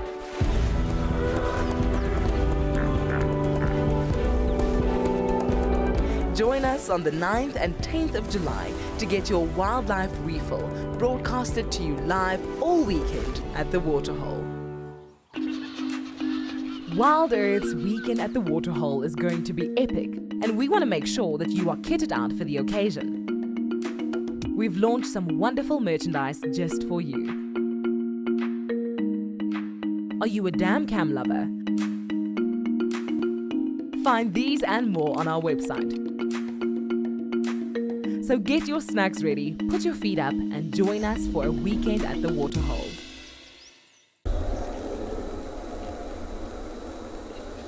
So in that element, they don't have roots, they don't have a vascular tissue, they're not taking anything from the soil or from the trees. They're actually taking all of their nutrition from chemicals in the atmosphere. How cool is that? They're surviving by taking chemicals out of the atmosphere, and that's why lichen itself, there are, I think, 18,000 species at least of lichen. This is just the old man's beard. But that's why lichen in general are used as indicators for environmental health, because they're very, very sensitive to toxic chemicals, which are everywhere nowadays, pollution. So therefore you can look at the health and populations of lichens to determine the health of the environment that you are in. So they're bioindicators, if you like, that's a better word, bioindicators of pollution and all the evil things that humans put into the air.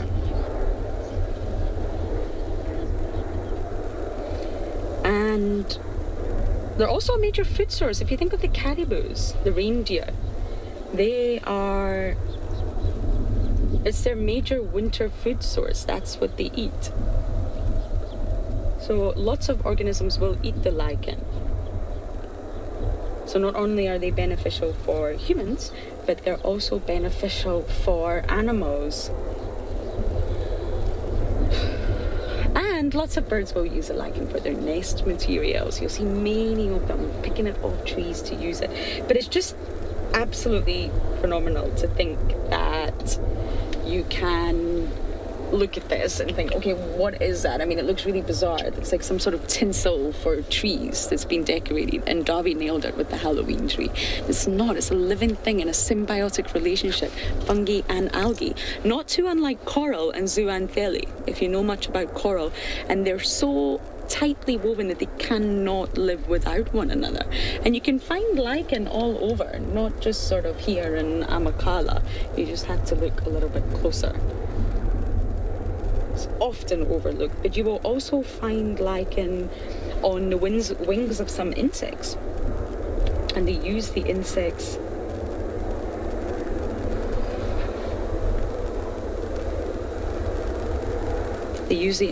for the dispersal mechanism. Stunning.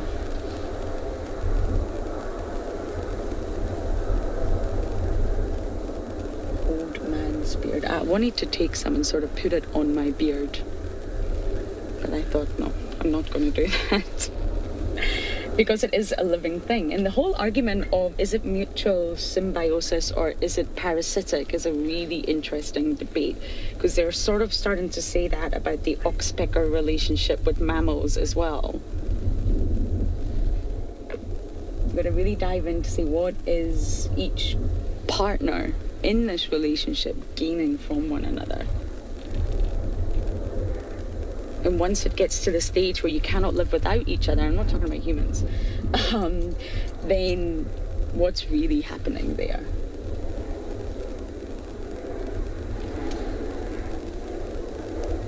And fungi is crucial in our everyday life. We also overlook fungi a lot. I almost bought a fabulous book on fungi, but I thought, no, Lauren, you cannot possibly have any more books.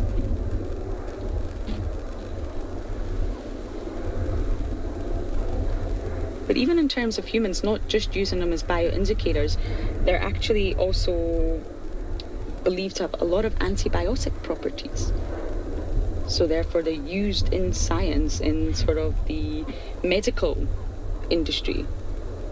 So we can either utilize those antibiotics or copy them and synthesize them in labs.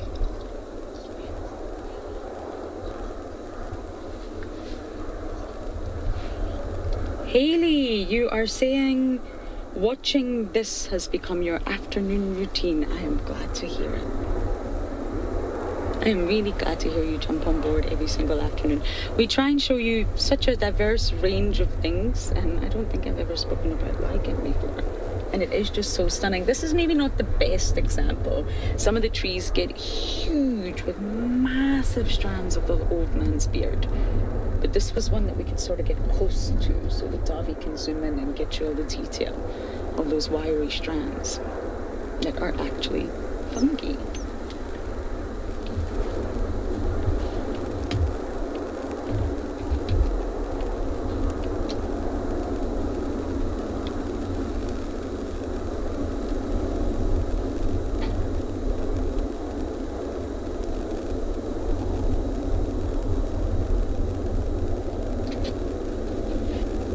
The animal kingdom, or the natural world, should I say, sorry, never fails to surprise me. If you would like to be a part of the team that shares the wildebeest migration in Kenya live on WildEarth, then we have some great news for you. There are a few places left to join our expeditions in August and September this year. You'll be staying in an exclusive tented camp with ensuite bedrooms nestled in the riverine woodlands of the Talek River. Head over to our website to book your bucket list experience today. WildEarth Expeditions. Travel with purpose. So it's the weekend, and what better way to spend a day than sat near one of these wonderful waterholes? So get yourself some snacks and a hat and come and join us for the weekend at a watering hole. So for the days the 9th and the 10th of July, our teams here at WildEarth from across Southern Africa are going to be spending quality time at a number of waterholes. We will see you there. See you there.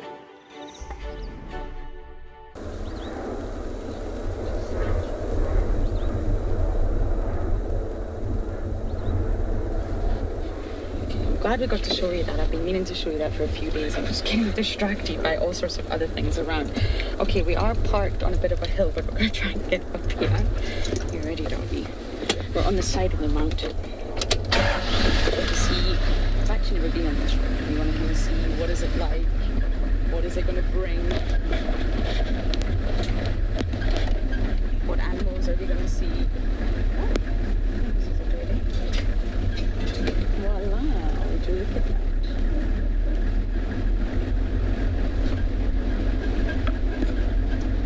Okay, we're going to look around and just keep on exploring, and as we do that, we're going to send you over to Chris and Pridelands.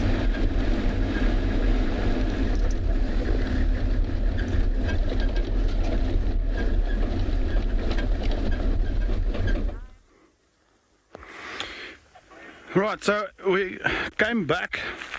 Well, from where we had those buffalo and elephant, we came back all the way down the hill back towards Leopard Dam, because it is Waterhole weekend, and so we can't linger around there at the Waterhole on foot. So we are now back at Red Earth. As you know, this is the drainage, the Ndlovu drainage, the Tumbuthi drainage that feeds into Leopard Dam. So Leopard Dam is not pumped at all; it's all rainwater. And that washes down. And we're very fortunate this year. I think we're going to have some good water well into the dry season because of that late rains we had in May. And so Leopard Dam is going to become a very important waterhole going into, well, we're supposed to be in the dry season now, but there's still so much green around. Normally this time of the year it's barren, dead. We also need to keep an eye out. There's been tracks around of the breakaways in this region. Wouldn't that be nice if we can find that? It's not every day you have 3 of the big 5 in one bushwalk. Yo. Because we're not driving, we're walking today. We're spiraling around the water holes. So just like the buffalo who had the water, we did the same, and now we're moving away to go and graze. I'm just not going to eat grass there. I'll tell you one thing, this is a very tasty grass if you want to be a grazer. And I recall this morning we had a question from one of the viewers about do buffalo prefer certain grasses? This is one of the grasses that they do prefer, couch grass or blue couch, cynodon. It's a grass that's often cultivated worldwide. See, in this case, it's created this mat-like appearance. But in areas where they're heavily grazed and trampled, it actually creates a nice lawn. In fact, cynodon is in fact cultivated for the purpose of lawns. It's a very popular grass for golf courses. Different subspecies of this has been cultivated for golf courses, amongst others.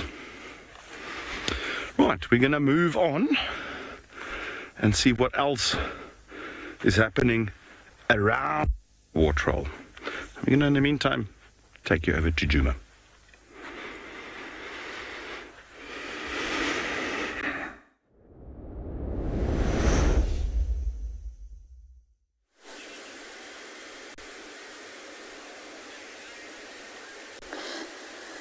Oh, exactly what I wanted. Elephants at twin dams. I'm so happy right now. Now, this very well might be one of the herds we've seen in the very recent days. And they've come up from the Mulawati. So this is the herd we heard trumpeting. Wow, just now. But let's just watch and have a listen. Our expedition crews here, they're loving it. And we're just going to soak it in. The magic of waterholes and elephants.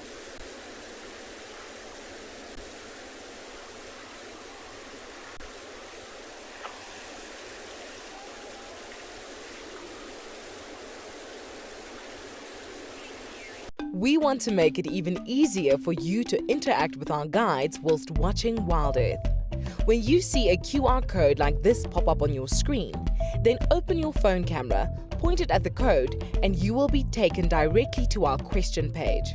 Simple as that. Then you can let us know what you want to see, ask questions, and much more. I've had it before where I've been walking and the waterbucks jumped out of the grass. It's quite a frightening experience. WildEarth, it's in your nature.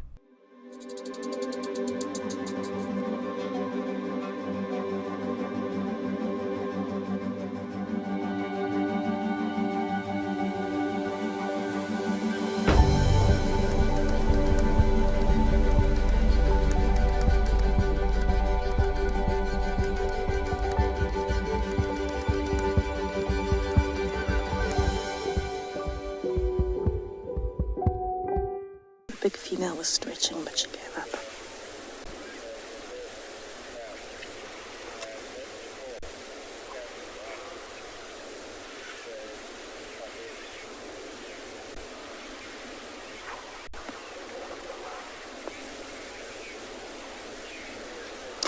There's a tiny calf at the back. Ian, yes, elephants can have a preferred side. Most of them do. Of course, the trunk can do pretty much everything, but they will tend to wrap their trunk. Oh, they've just smelled dark mane. You can hear a bit of commotion.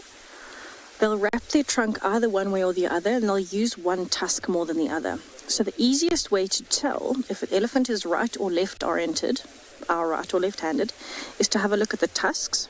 One is usually a bit more worn down and could even be chipped more than the other from using it more frequently. But also looking at the trunk, because they get stains from the vegetation that they eat on the side that is more tightly in contact. So, for example, if they wrap their trunk around a blade of grass, they're either going to wrap it from left to right, so it's going clockwise, or from right to left, going anti-clockwise. And so if they're doing clockwise, the right side of the trunk will be green. If they're doing anti-clockwise, the left side of the trunk will be green. And that can show you right versus left-handed. Oh, this is adorable. Right, so I am going to have to keep my wits about me. So the big female that's pregnant, she's the matriarch, is just in front of me here. And she's coming up towards the dam wall, but because the wind is swirling around at the dam, she's making a bit of noise. She can smell dark mane, but she doesn't know where he is. Remember, he's hidden in the long grass. They've got a tiny... Oh, there's more elephants coming. There's about 50 more elephants coming. But we'll just focus on her for now as she comes up. Because she can smell him with a tiny calf in the herd, she needs to be careful. Oh, Linda, the little calf is definitely worth, wanting to take home. It's an incredibly cute little calf. This one that you can see is a bit older, and this mom is in fact pregnant, so that calf is probably a bit old to be suckling still. There's another slightly older calf that you can see they're a good few years old already because they've got little white tusks poking out. Oh, look at that. And a bit of dirt on the head. Oh, and we've got more coming down to drink next to us. I actually don't know where to look. There's too much happening. Look at this. There's elephants walking in front of me. There's elephants walking to the dam to drink again. There's more babies coming. This is just unreal. I don't know where to look, so I don't know what to direct your attention to, so I'm just going to let you take it in. Let's just watch it and enjoy.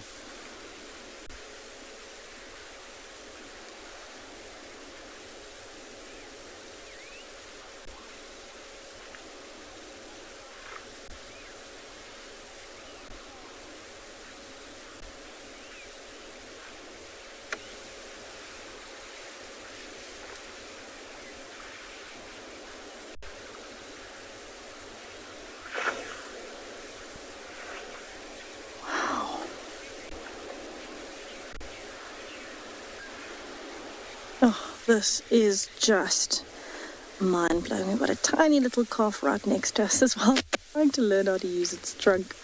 Look there, hiding behind Mum. There's just so much happening. This moment is so magical, and I don't want to tear my eyes away for a minute. It's just too good. So much going on. I'm so happy there's 2 tiny little calves in this herd, not just one. Okay, so we are going to wait patiently while the elephants move off. Hopefully, I don't think Darkmane has noticed them, and I don't think they've noticed Darkmane as of yet with his position. So hopefully it stays nice and calm. But we are going to go over to catch up with Cedric quickly to see what he's up to at Chitwa while the elephants continue drinking here.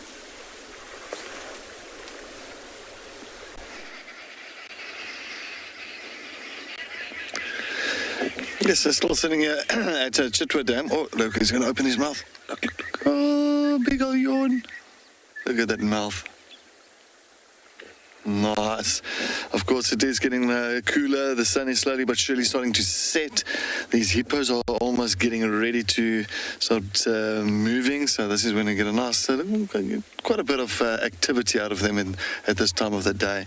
But just a quick update on Tlalamba as well. Unfortunately, Tlalamba did, from where we were with her, she did go north into Torchwood. So she has gone back north into Torchwood. And I'm sure if she's not successful that side, hopefully during the night time, she'll come back west into Juma. It definitely seems like she has left those cubs around in the Molawati somewhere. But yes, definitely what a wonderful day just to spend around at the Waterholes for the Waterhole weekend. And I think it's just had so much activity with elephants coming to drink. Tess has got elephants, so it has been absolutely magical this afternoon.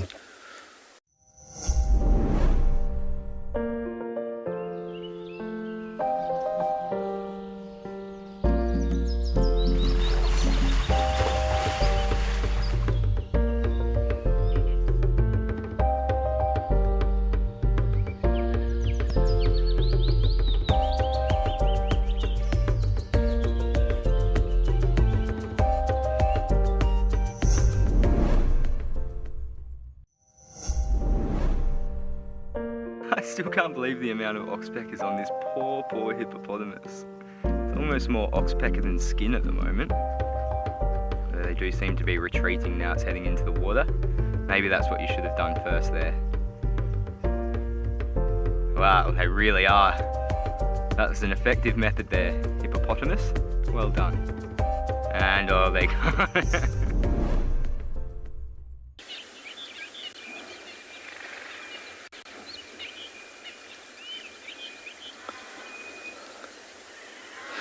Yes, there's impalas all running. Which impalas running? What look on the dam? Oh, here comes a wild dog! A wild dog on the impala. A wild dog is chasing this impala on the dam wall. Sorry, guys. Here it comes. Here comes a wild dog. Check the wild dog. Focus on the wild dog.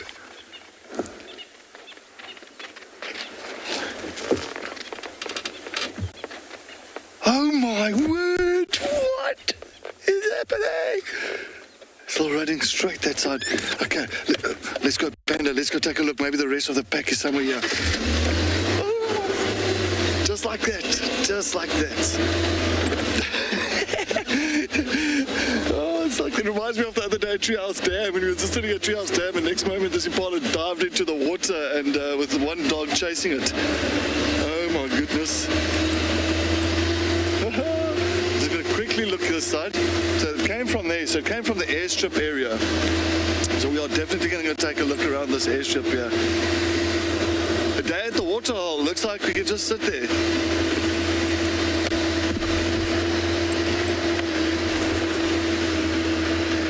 I agree. The bush is alive. It just shows you, sitting at a waterhole, sometimes you think there's nothing happening, and all of a sudden, everything just changes. So I just want to figure out quickly. I just have to call this in. Yeah, station. I just had a Amakhala running across the dam wall, chasing a marla. Yeah, it looks like it's coming from Mike's kitchen area. I'm going to follow up. John, you're on the new driveway. Standing by, standing by. Also, please make my way in that area. Can see if I can come around. You say towards the dam wall? Yeah, one just chased him straight over the dam wall, then cut again in a northwesterly direction towards Little Gowrie, Chitwa cut line, but just for one.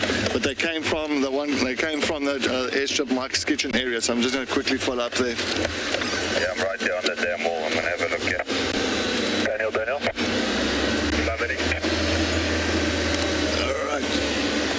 I just want to take a look if we can find where the others are, but that was now something phenomenal. I'm going to try and see if I can find the rest, because if it's, I'm sure it might be a pack of 9 or something, you never know.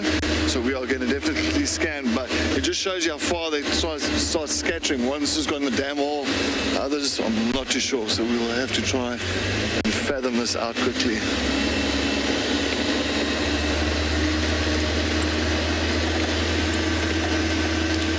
Okay, let's take a look.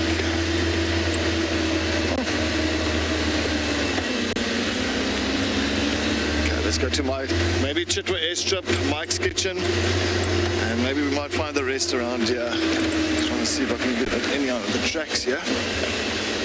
Okay, there's nothing running down this side. I think still looking at that area quickly. There's one up there.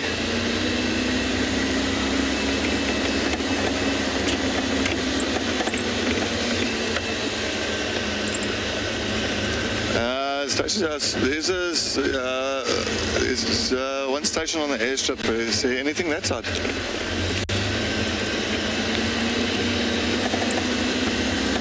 only one individual that side of the east. Somebody's speaking over you there. Alright, copy. Just yes, it's Mova that's parked on the airstrip. I just want to take a look quickly that side.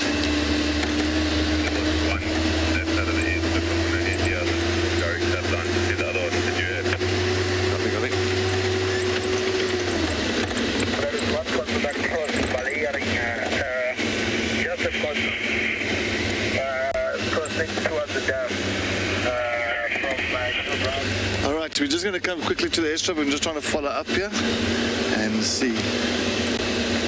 Exciting.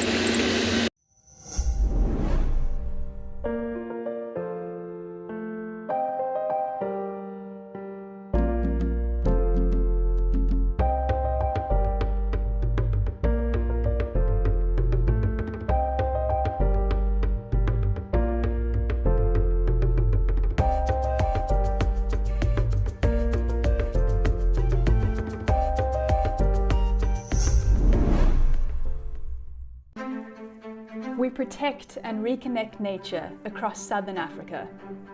We bring countries together to care for wild spaces that stretch beyond borders. We protect and restore biodiversity. We prioritize the people living in these landscapes enabling them to thrive in harmony with nature. We are restoring tomorrow.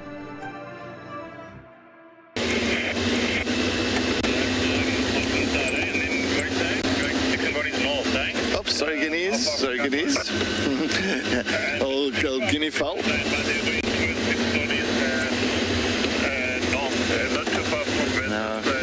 The guys said they got another individual that was here on the airstrip going that side, so I'm just going to quickly double check, see if we can find them around there. Just another individual, just keep our eyes open this side. Alright, so we are just at Chitwa Airstrip now, just on the western side of Chitwa Airstrip. And I think I see the tracks going down there for one.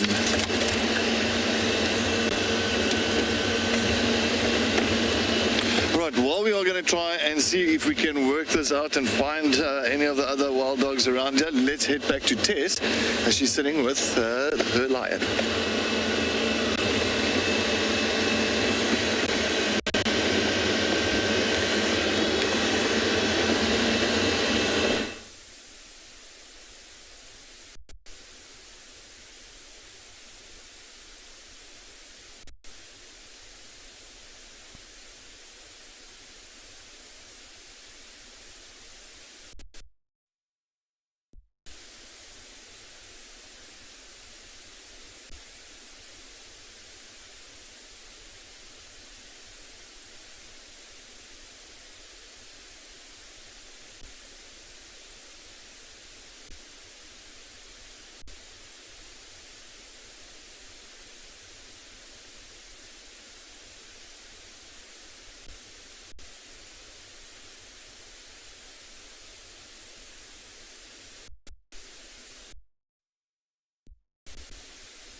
No success, so we're going to head back to the dam now.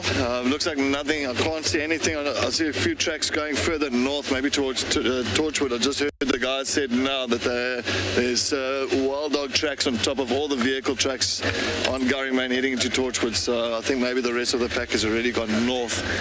So we'll just keep our eyes open in this area. But that was definitely an impala and a wild dog in full flight. In full flight. It's coming straight towards us. That was brilliant.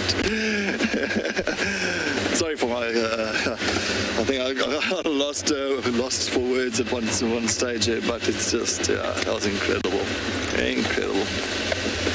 Always good to see these things happen. And as I say, once again, it's amazing you sit at a watering hole like that, and how many times it's happened in my career. And even in the Kruger Park when I go on holiday, sit at a waterhole, and all of a sudden some of the things change very quickly, just like that. It could be very quiet, very tranquil, and next moment, mayhem.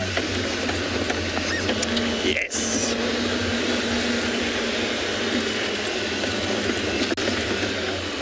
I don't even see I don't even see what the dog's pattern, the wild dog's pattern, because it happened so quickly.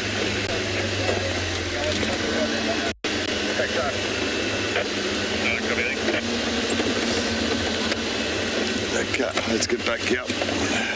Let's get back to the dam. Maybe the dam is going to produce something else. You never know. Maybe all of a sudden we get a leopard walking past us or coming towards us. So yes, let's take a look again.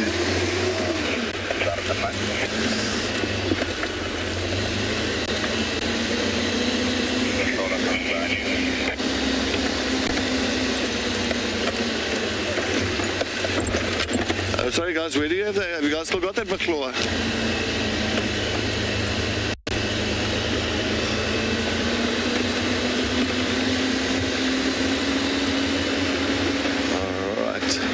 Back at Chitwa. Oh, there's a beautiful fish eagle. All right, we're going to sit a little bit at the Chitwa Dam once again. I think let's just kind of, I'm going to say, reflect on what just happened now with that wild dog chasing the impala across the dam wall. As we've got a beautiful fish eagle that's sitting in one of the dead trees here.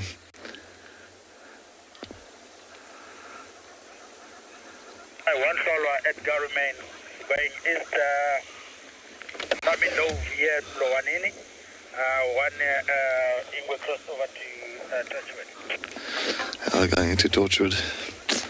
Oh, maybe tomorrow we are lucky. You never know. Oh, maybe later again. We might be lucky around the dam area. But what a beautiful, even the setting, the sun is kind of setting down behind those clouds. It is absolutely a beautiful setting. You can sit here with a gin and tonic this afternoon, or a milkshake, or whatever you prefer to drink, and just actually enjoy these dams, these water holes.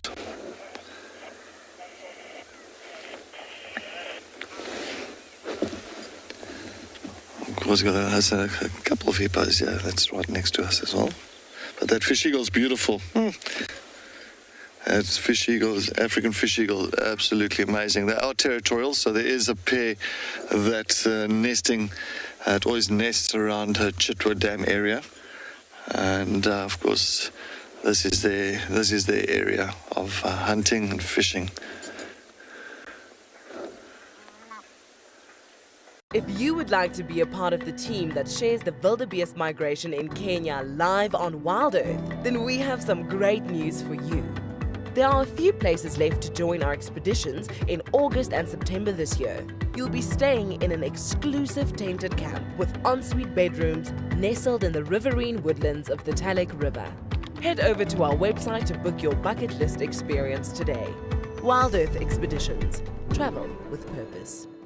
Here at WildEarth, we promised great monthly prizes for our explorers, and this month is no exception. If you join our club before the 10th of July, then you stand a chance to win a fabulous Safari Guide online course brought to you by Bushwise Field Guides. They specialize in accredited Safari Guide training with courses tailored for the African safari lodge industry. Sign up to be a WildEarth explorer today and don't miss out on this life-changing opportunity.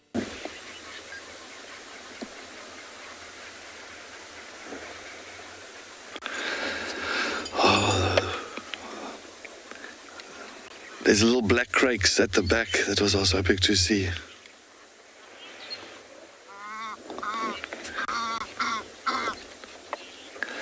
Haley, I've one thing here in the northern Sabi Sands, especially on Chitwa as well. I've been working in the northern Sabi Sands for now coming up to 8 years now, 9 years. In the northern sands. So this area, I've driven these roads up and down thousands of times, but of course we all start off with a map just to take a look and start learning those maps first of all and seeing where the boundaries are, and it's always a tricky thing in the beginning, but once you start getting the hang of it, it becomes... Oh, watch a fish eagle. Oh sorry, almost thought he was going to fish there. So much excitement. Yeah, so and yes, so I like to get to know my roads, because if I've got something that's going through the block, like for instance that wild dog, I can at least let the other vehicles know that they need to go to a road that's that's just west of us, and I can actually call them in to see if they can follow up on that species. So it's always nice to get to know these roads, and also for yourself, you feel more confident. You've got a better idea on what, if there is a pan system in the middle of a block, if there's a leopard that's going into that block, you're thinking, okay, maybe it's going to go to that pan system, maybe it's going to go lie there, have a drink and have a lie there. So all those kind of things really help, and I think at the end of the day, to get to know your area is very important. That fish eagle is but gorgeous. Sorry, Panda. I saw that fish eagle. It came out of the dead tree and it went low. You're not about to catch a fish. I thought it was going to be something spectacular. Yeah, well, we're going to continue sitting at Chitwa. Maybe we get another surprise. So let's head over to Lauren in Amakhala and see. Apparently, she's got an aerial view.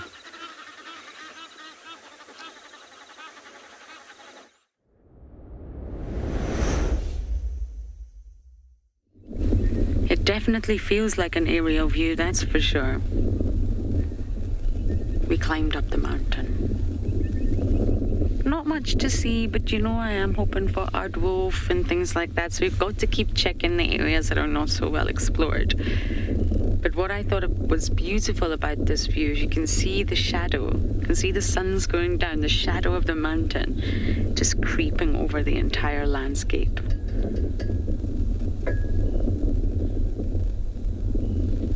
But I don't think I need to say too much right now. Let's just sit for a moment and enjoy this view.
It's time to put your feet up after a long week.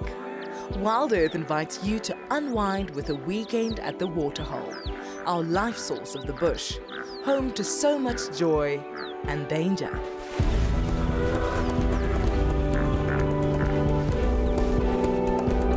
Join us on the 9th and 10th of July to get your wildlife refill broadcasted to you live all weekend at the Waterhole. WildEarth's weekend at the Waterhole is going to be epic, and we want to make sure that you are kitted out for the occasion. We've launched some wonderful merchandise just for you. Are you a dam cam lover? Find these and more on our website. So get your snacks ready, put your feet up, and join us for a weekend at the Waterhole.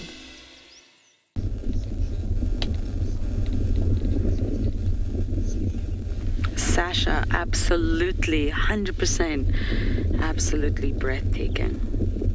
We can never come up the mountain and not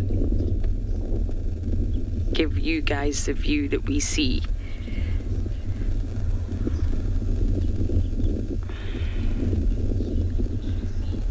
FC, I'm sorry, I'm just gonna have to ask you to mute again.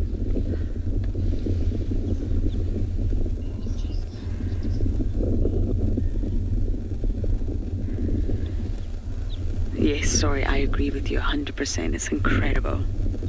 Breathtaking. I promise you, anytime Davi and I come up the mountain, we won't not show you this, I promise. We're not always up the mountain, but when we are. And I'm actually doing a master class in writing narration with a big organization, and it's teaching me a lot about writing scripts and narration, but it's also teaching me about how to be a better naturalist on WildEarth. You don't need me to describe to you what you are seeing. You can see what we see. I'm just there to fill in all the other gaps. Okay, Davi and I are slowly going to bumble down the mountain. Doesn't that sound like a song? But we are going to send you back over to Juma with those sleepy lions.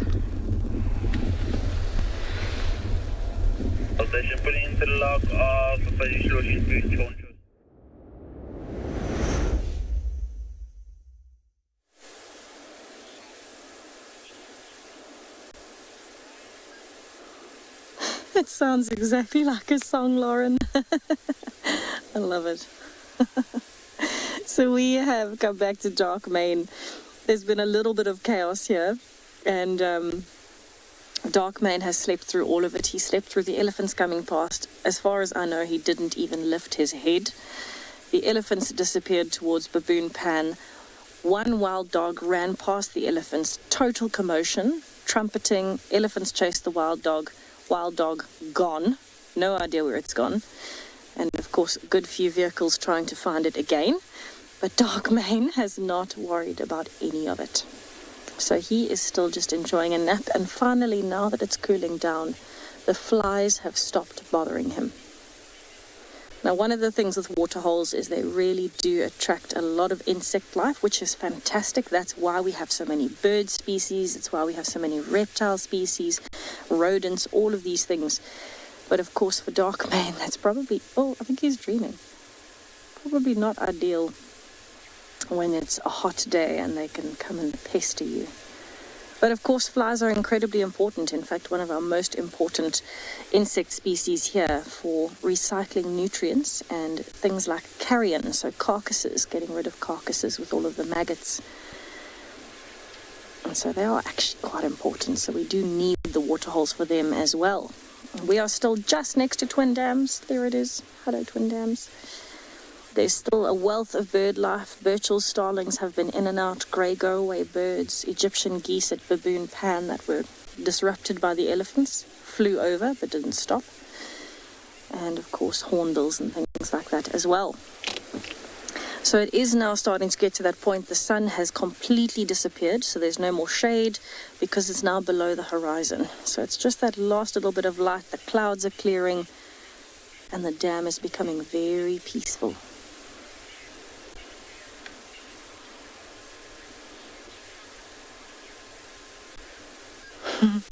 Sarah, trumpeting in baby elephants takes a little bit of practice. They're obviously born with fully functioning vocal cords, but everything is like exercise in your body. Vocal cords need to be exercised. That's why singers do vocal exercises. So when any young animal is born, it has vocal cords that function, things like hyenas included, but of course they need to be exercised. So they might not give a fully fledged trumpet straight away, but they are certainly capable of making noise. It just takes practice to channel it into a specific thing. So channeling it into a trumpet, for example, would take quite a bit of practice to get a proper trumpet. But that's why baby elephants can be quite cute when they're trying to be intimidating and push their luck, and they come running at you with their ears out and their trunk flapping away because they can't hold it still. Then they end up kind of giving you a bit of a squeak instead of a trumpet, and it's very tough not to giggle at that when it happens because it's incredibly adorable. But I suppose for them that's a big achievement. It's like a baby crying. It's like a toddler giving a bit of a scream. Starling is not very keen to stick around for this conversation. But yes, they are certainly capable of making a noise. Whether we can classify it as a full trumpet probably takes a little while, but they are certainly capable of making quite a few screeches. So if you're not expecting it and a baby elephant runs at you and it's bellowing its heart out, you would still get a fright, believe me. And then you might giggle. So it's the weekend, and what better way to spend a day than sat near one of these wonderful waterholes? So get yourself some snacks and a hat and come and join us for the weekend at a watering hole. So for the days the 9th and the 10th of July, our teams here at WildEarth from across Southern Africa are going to be spending quality time at a number of waterholes. We will see you there. See you there.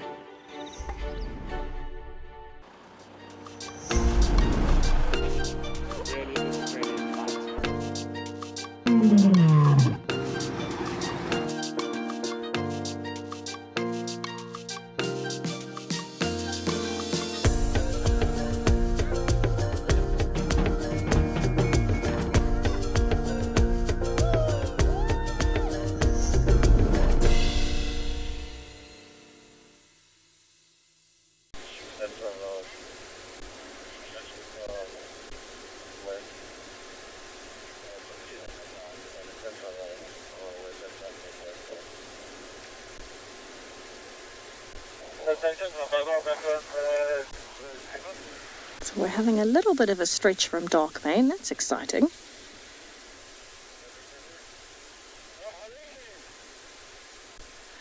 Look at those big paws. He's repositioned a little bit. Oh, stretch. You can see one of his claws there. Looks like the dew claw. And it's gone back in. So remember, lions have those really awesome retractable claws. It's such an important adaptation. And it keeps them razor sharp. Oh, little twitch.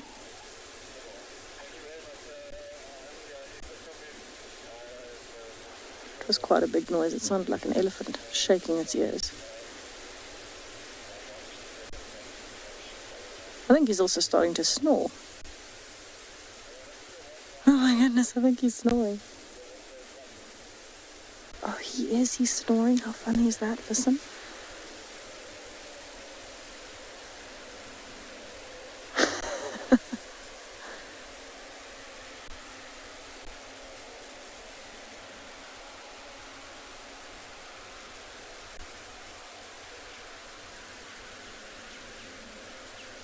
Oh, such big breaths. Oh, that was so funny. I'm hoping that you could hear that nicely. It's quite a soft snore at the moment, but a snore nonetheless. So Darkmane definitely approves of the waterhole life. He is loving his day here. But it sounds like Cedric has found something a little bit more awake. I think he's found some hyenas. So let's go and have a look there while Darkmane snores us into a lull here.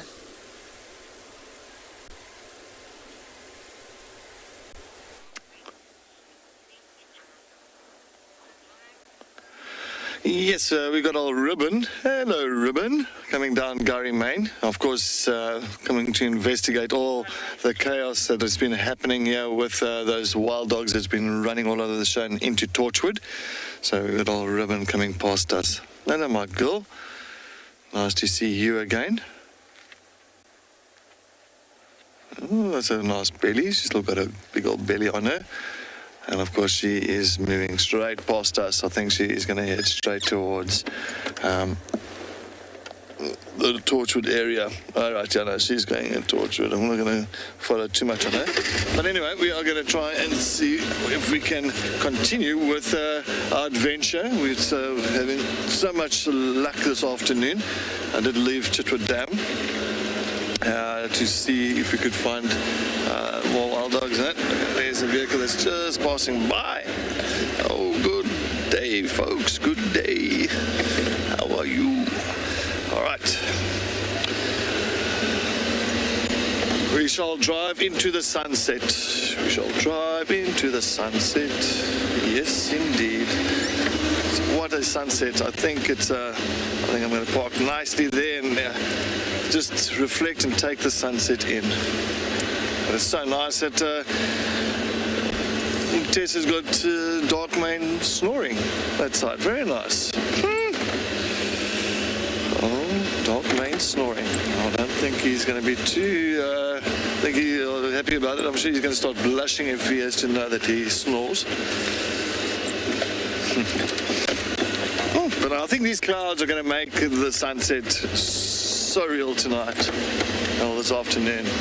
So yes, I'm going to just have a little stop here before it sets itself behind the Drakensberg Mountains.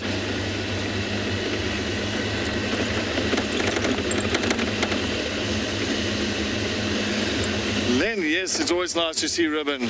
Definitely seeing her still, and she's looking good. She's really looking good.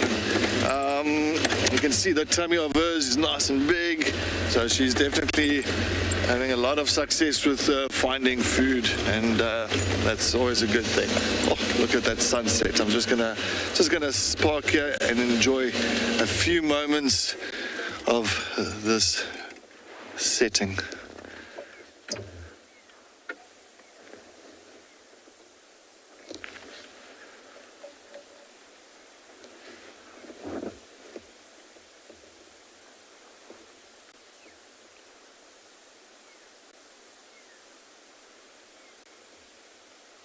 And even those clouds make it even more so dramatic.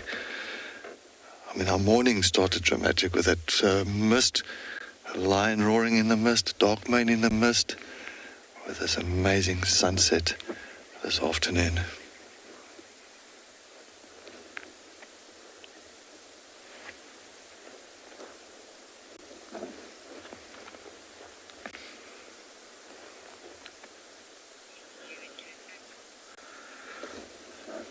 WildEarth have really inspired me to return to South Africa after having followed so many beautiful characters. This ticket to dream has given me a great opportunity to meet the WildEarth team, which I thank. They're all amazing.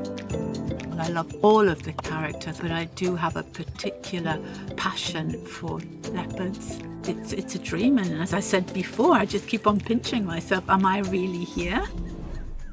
If you would like to be a part of the team that shares the wildebeest migration in Kenya live on WildEarth, then we have some great news for you.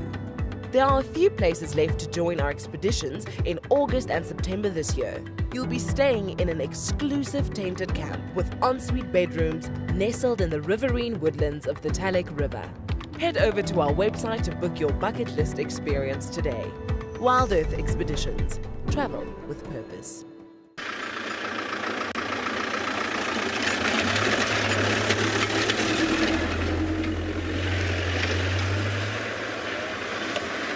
I think just watching those sun rays coming through that mountain, it looks like a little mouth that like there's an opening, and I think Panda can pen in a little bit there, or zoom in a little bit there, and you can see, look at that, just it looks like almost a perfect line in that like a break in the cloud where that sun rays are coming through. Absolutely just beautiful. Looks like little LED lights, like that little LED strips that you get.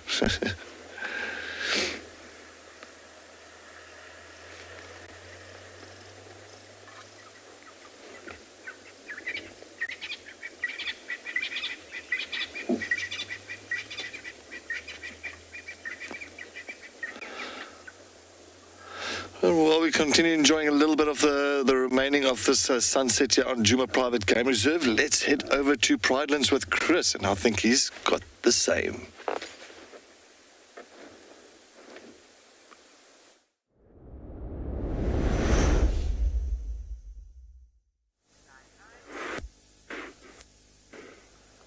I think our sunset is a Pridelands sunset, so it's very special. Now, I think we're going to have the same as the other day, perhaps as soon as the sun just dips behind or underneath the horizon, we might get a little bit of a reflection up. We can already see the reflection up on some of these higher clouds, and they're starting to turn orange.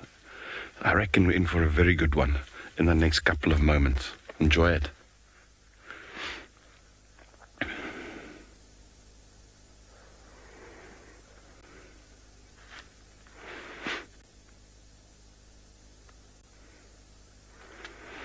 What a fun afternoon. Waterhole.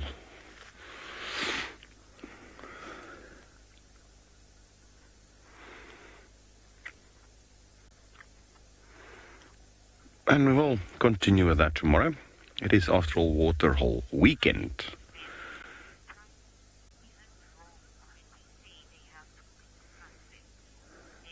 Ben says, Pridelands not wrong when we say we've got the best sunset. I agree with you, Ben. I think the sunsets, yeah, at Pridelands, there's just something special about it. It's special anywhere in Africa, or anywhere where you can see the sun, for that matter. But no, there's just something different about it. And the nice thing is now it's a little bit further north, the sun.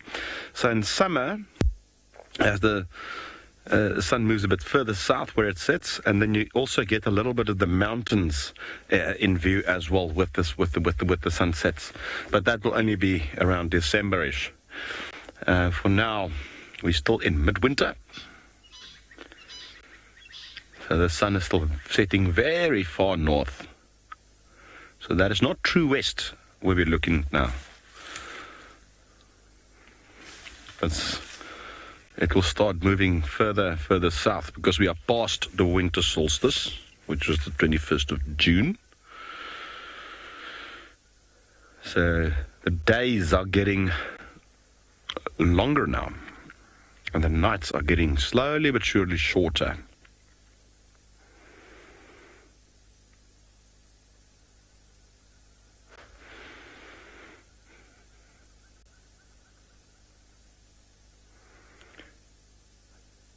So as far as calendar winter is concerned, we are past that, but we're still within the meteorological winter, which is the temperature winter. That lasts well into August.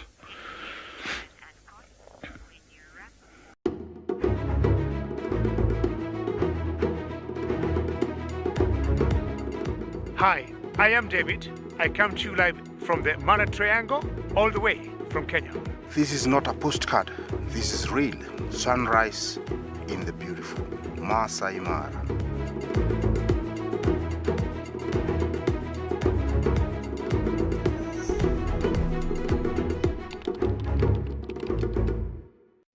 Here on WildEarth, we love it when you interact with our guides while they are live. In order to do this, you must head over to wildearth.tv/questions and submit your questions, comments, and suggestions. Simple as that. And to make it even simpler, from time to time, you will see a QR code on your screen.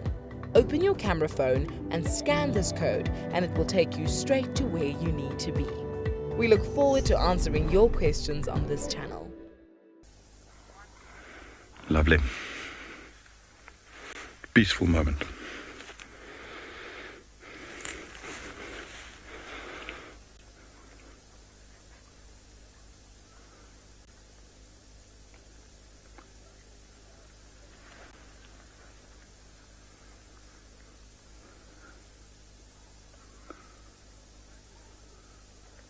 Some baboons in the distance having a bit of a family issue.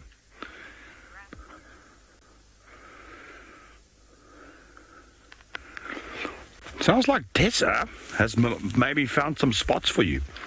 Let's go and find out.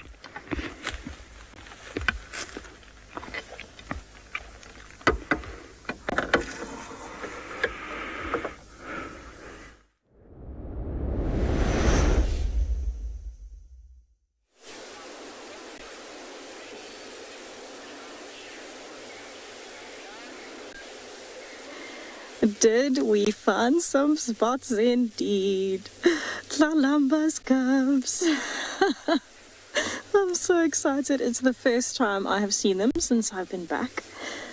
And they are having a blast at the base of the tree at the Pan system on Bateleur Road. So they have been around Spaghetti Junction this entire time, but just been hiding so well we haven't seen them.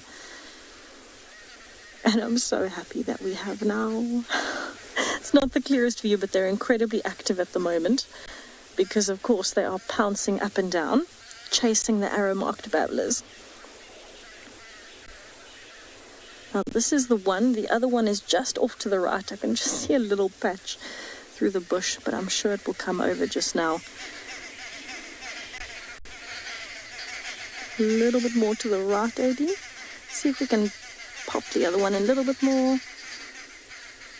A little bit more. In that gap there under this fallen white branch. There we go. There is a leopard there. That whitish patch you can see is a leopard behind the bush. Ha. Oh my goodness, this cub is having the best time. You can kind of just see a little bit of the shape there. There you can see the rosettes. Oh, he's trying to climb the tree. That's even better. I can just see a tail and a bum coming down through the gap.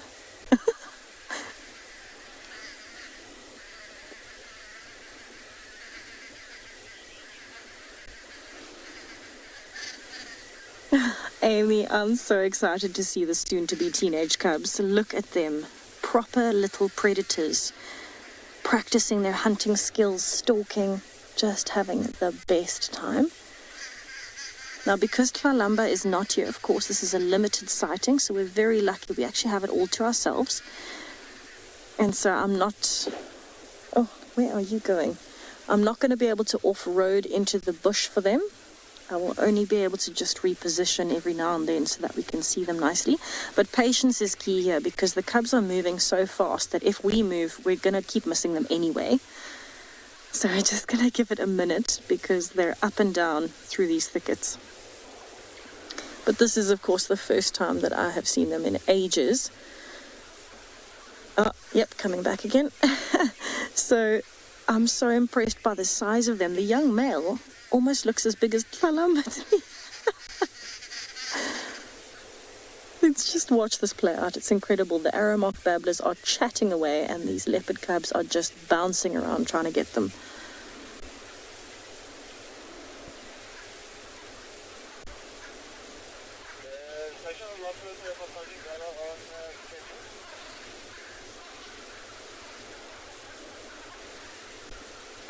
Look at that naughty face. So curious. I'm not sure if that's the male or the female. Wow!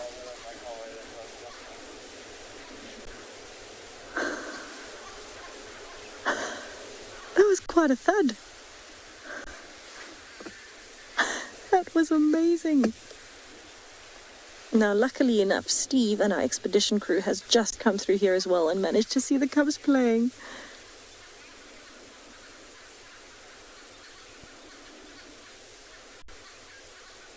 Viv, this is a very similar answer to the baby elephant's trumpeting. They do have vocal cords when they're born, but they're not capable of contact calling like we know a leopard to contact call when it makes the "ow" sound. They mostly just have a very high-pitched squeak when they're very young. Because remember, leopards are not going to be the same as things like even hyenas or elephants. Those are both born much more well developed than leopards. Leopards are born with their ears and eyes closed and completely helpless. So all they're capable of doing is a bit of a squeak, really. But of course, once those vocal cords have developed, it doesn't take very long, it takes a few months. They'll be able to do pretty much every vocalization, maybe except sawing, which would only happen closer to maturity and independence. Oh, where did you two little munchkins go now? I can't believe we got it climbing that little tree. The Masai Mara in Kenya, a remote landscape where wilderness reigns. Its inspirational beauty captivates the hearts of many around the world. This year, from August, WildEarth is leading a number of unique expeditions to follow Africa's greatest wildebeest migration here in the Masai Mara. And now, the remaining places have been discounted by 20%. Head over to our website to find out. Here at WildEarth, we promised great monthly prizes for our explorers, and this month is no exception. If you join our club before the 10th of July, then you stand a chance to win a fabulous Safari Guide online course brought to you by Bushwise Field Guides. They specialize in accredited safari guide training with courses tailored for the African safari larger industry. Sign up to be a WildEarth explorer today and don't miss out on this life-changing opportunity.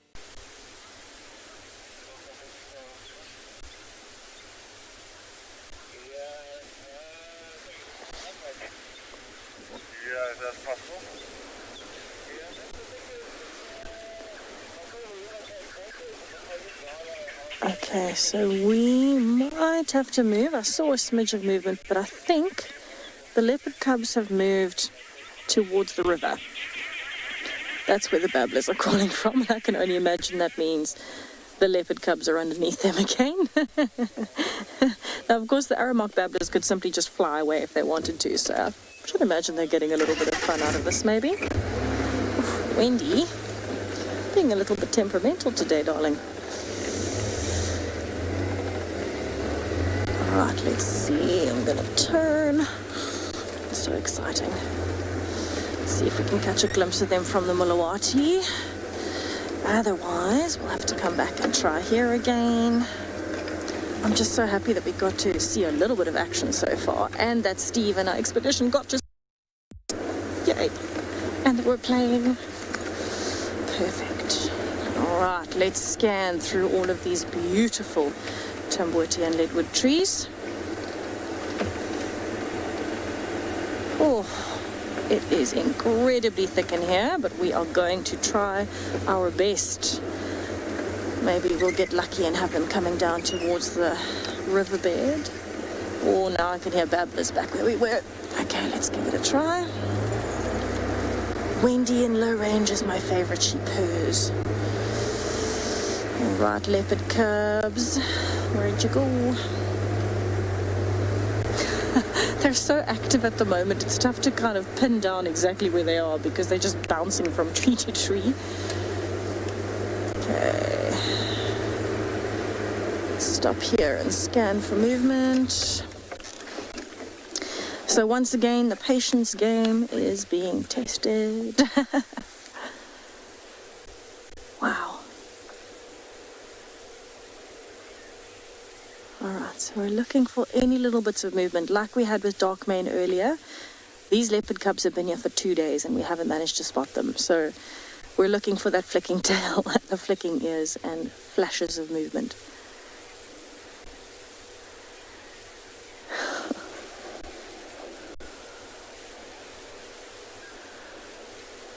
Goodness, I hope we are successful with finding them again because it is getting late. We don't stay with Tlalamba's cubs if she's not here once the sun has gone down.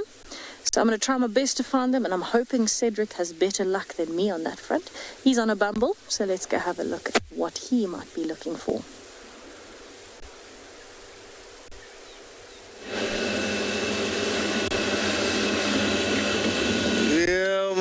It's not bad. I mean, I had a beautiful sunset just now, so it's been fantastic. I'm on Central at the moment. I'm just trying to look. There is, I just saw three vultures in a distance in one of the trees, and I just want to see what's happened here. But so we're on Central. I just came off Cheetah Cut Line. And definitely the temperature has dropped dramatically. So I've got my beanie on, I've got my hoodie, I've got my jacket, I'm all set for the evening. But we are going to head slightly towards Buffelshoek Dam as well. I'm going to take a look what's happening around Buffelshoek Dam. And hang back a bit there, as there has been so much line activity around that side this morning. So I'm hoping that line activity continues tonight, but you never know. You never know. I'm just trying to figure it out.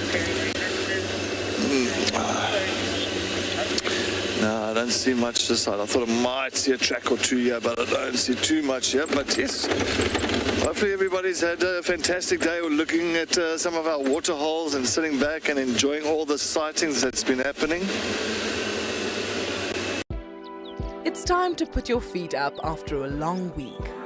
WildEarth invites you to unwind with a weekend at the Waterhole, our life source of the bush, home to so much joy and danger.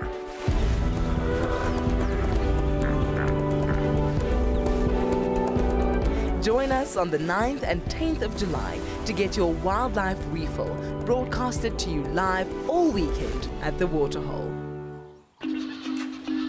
WildEarth's weekend at the Waterhole is going to be epic, and we want to make sure that you are kitted out for the occasion. We've launched some wonderful merchandise just for you. Are you a dam cam lover? Find these and more on our website. So get your snacks ready, put your feet up, and join us for a weekend at the Waterhole.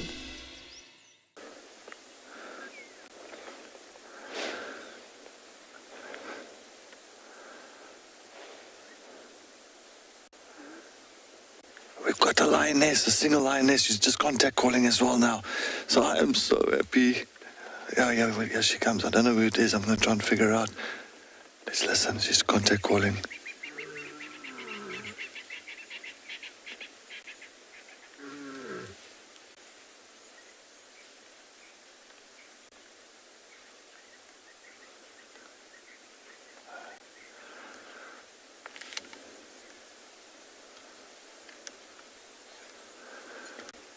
That lioness is one of the telematis, the one that's got the nick out of the right ear. So it's one of the telemati females. So, wow. She is moving up. Let's turn around.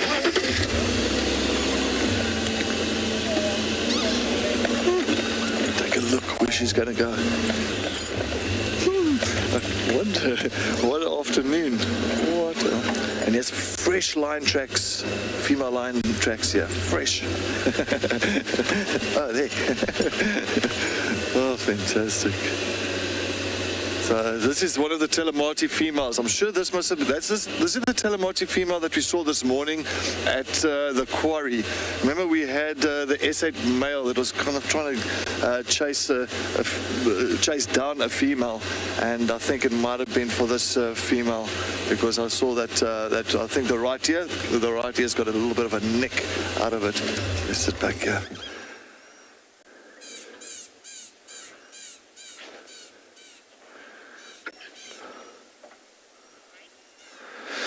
Fred, yes, indeed. It's just not stopping.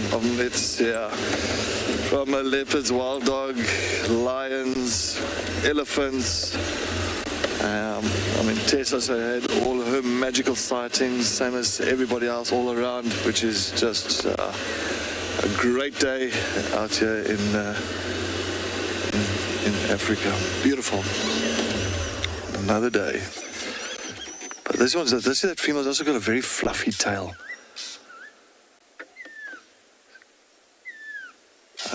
I don't even remember what I've been watching with that S8 male that was on that buffalo kill that first afternoon.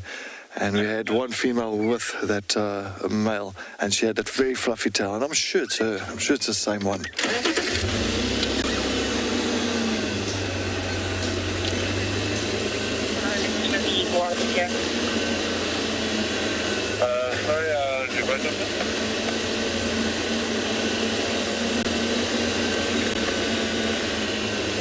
Rock Candy Susie, definitely. It's I think I've just been hitting the jackpots around here this afternoon.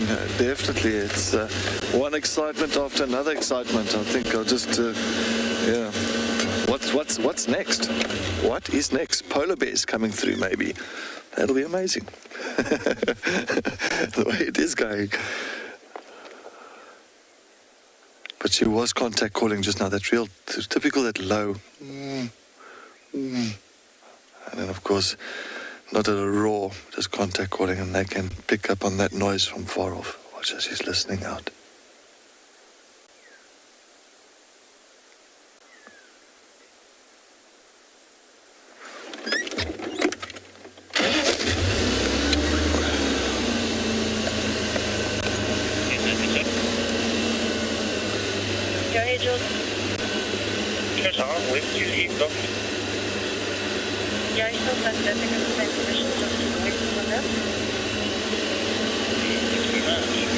I just thought as well, because we had these vultures in this tree. I wonder if she's got a big belly as well, but there is vultures. Like there's 3 vultures, there's one further back, so there's like about 4 vultures in this area.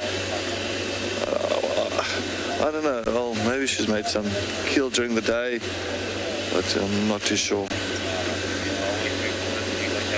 I'm just going to follow her here a little bit. But typical, that beautiful black tail of hers, and also the black behind the ears. So it's always a thing for lions. It's like a follow me sign.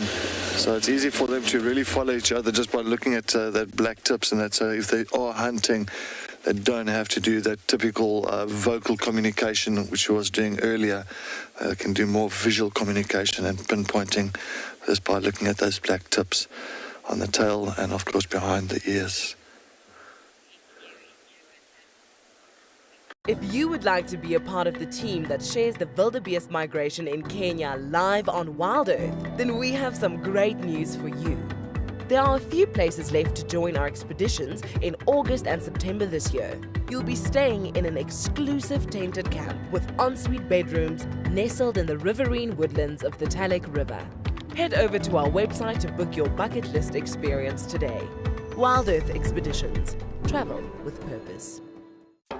So it's the weekend, and what better way to spend a day than sat near one of these wonderful waterholes? So get yourself some snacks and a hat and come and join us for the weekend at a watering hole. So for the days the 9th and the 10th of July, our teams here at WildEarth from across Southern Africa are going to be spending quality time at a number of waterholes. We will see you there. See you there. Not too sure. Also depends on how high she's sitting. So if she's on a rise, on a high area, and contact calling, it definitely runs further than being low. It will be kind of muffled before it actually can really spread further. So it also depends on all that. And the wind. So if the wind is blowing and I'm talking, and the wind is blowing that way and I'm talking this like that direction, of course it's gonna my voice is gonna travel much further than talking into the wind. Alright, so see what she's going to do here. On she the cut line now. I'm going to see what she's going to do.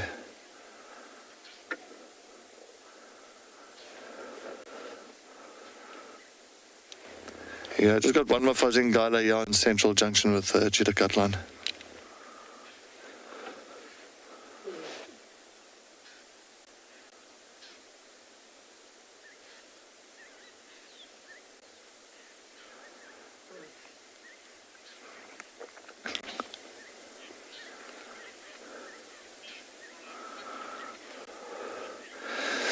Henry, I don't think they understand it. They know it is a lion. They know it is danger, a sound of danger. So if they do hear lions roaring or contact calling or anything of lions growling, they know that is danger. So of course they'll know to kind of avoid that area and having a run-in with them.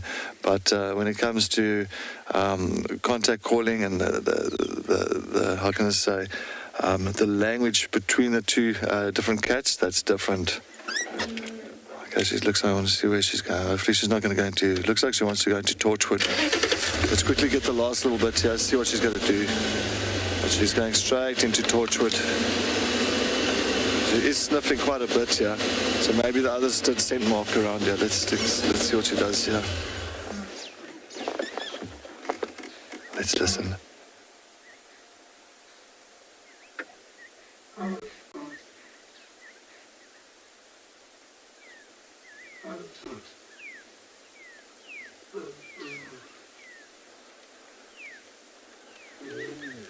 Very low.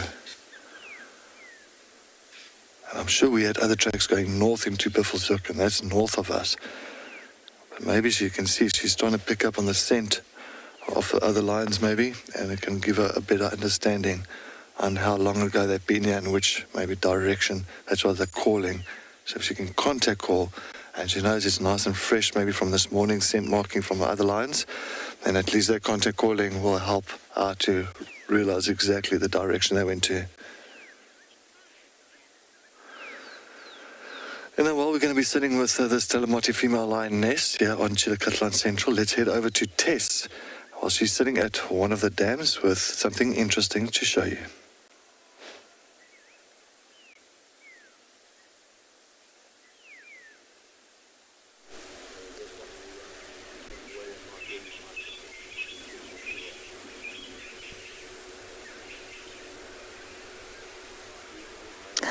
We've just had a live kill.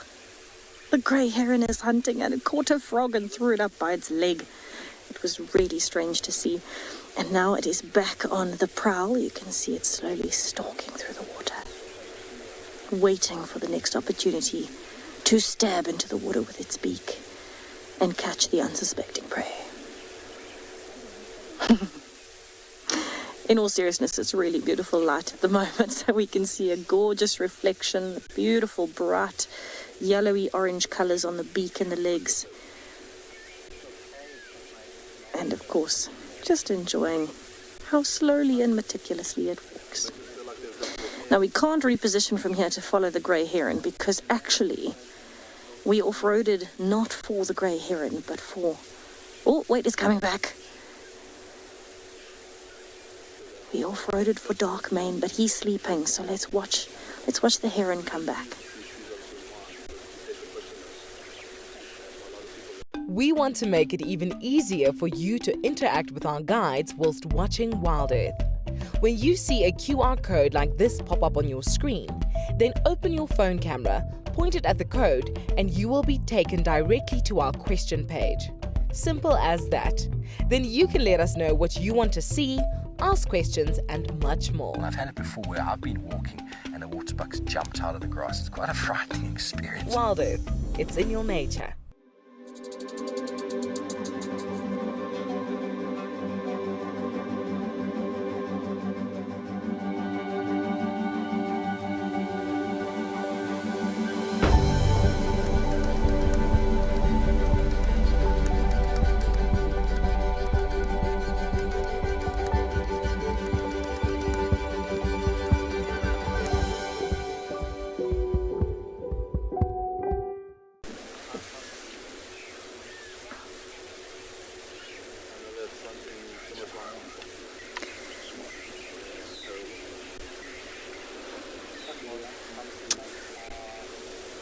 Okay, so we flicked over into IR because it is dark, of course. There we go. And of course, Darkmane is having the best nap, completely unaware that the heron is hunting in the dam. Well, the heron's hiding behind a guarri bush at the moment. You can also hear another vehicle in the sighting. Matt is here with us, and his guests are enjoying a lovely view of Darkmane having a nap. And we're hoping, because it's getting dark now, that he might start getting active. That being said, if the elephants, the wild dog, and the hyenas didn't disturb him, I don't know if he will wake up tonight. He might just decide to sleep right through to tomorrow.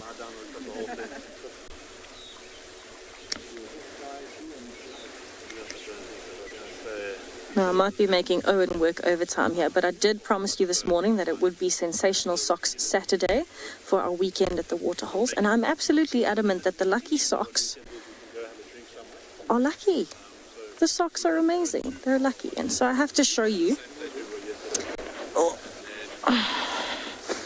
the leopard print sockies. There we go. I think they're quite lucky, I would say.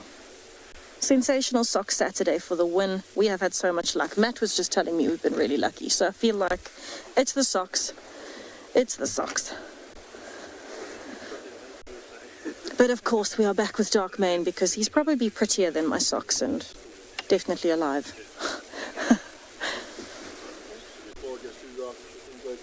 If you're wearing interesting safari socks at home, please tell me. You know, I'd love to see if you have some lucky socks. Safari socks for the win. All right, it is that time of the day where the sun is setting beautifully, and it sounds like Lauren is looking at a gorgeous sunset at Amakhala. So let's go have a look while I watch Darkmane.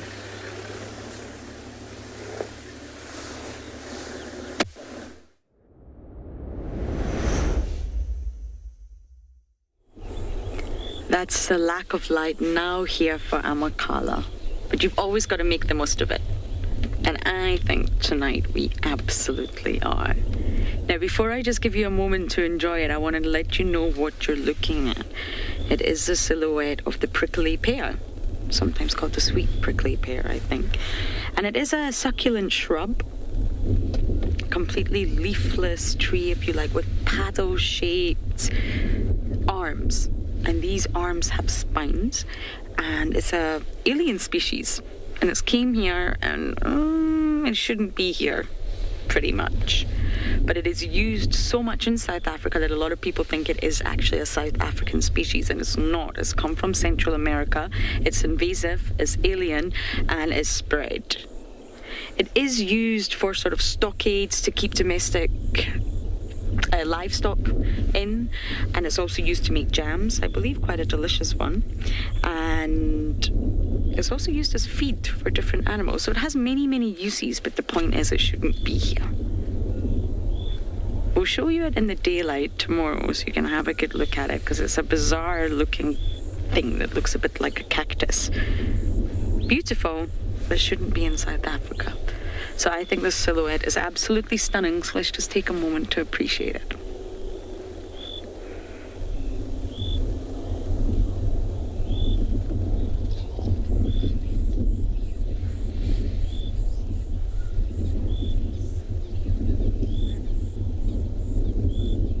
Yes, Fiona, the color palette is indeed stunning.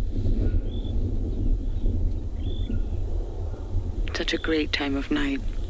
You can hear the birds letting out their last little call.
still can't believe the amount of oxpeckers on this poor hippopotamus.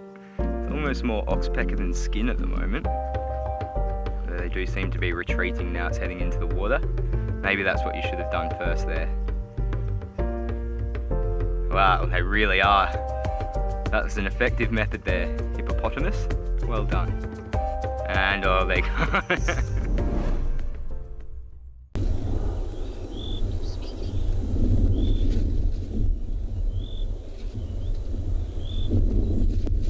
The wind is picking up here. I think the temperatures are going to drop, which can only work in our favor if we're seeing specific nocturnal species.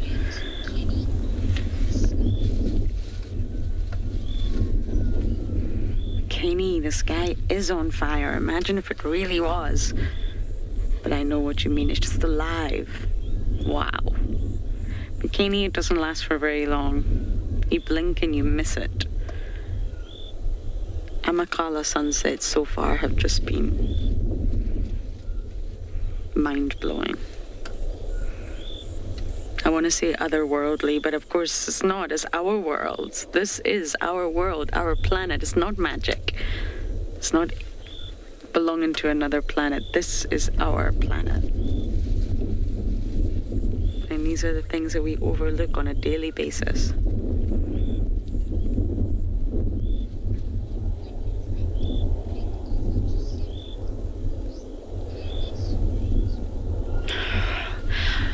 So that's it from the Amakhala team. Both Davi and I, we say goodnight to you. Of course, we'll be out tomorrow. We never know what we're going to find. But for now, we are going to send you over to Cedric with his lioness.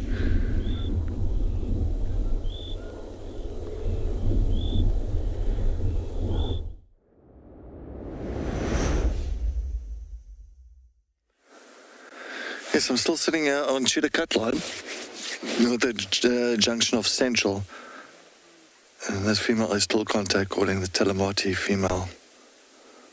And of course, as you know, she is the daughter, one of the daughters of the Voca males.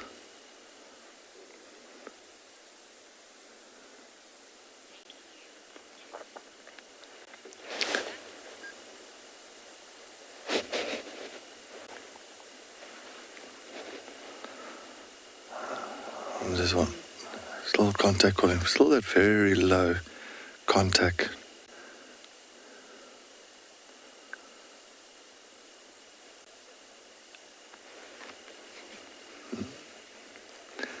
I think the rest of her Pride members, I know that we had those females going north as well. Some of the female line tracks going north into Buffelshoek. I think she might be looking in the wrong direction, maybe in the easterly direction into Torchwood.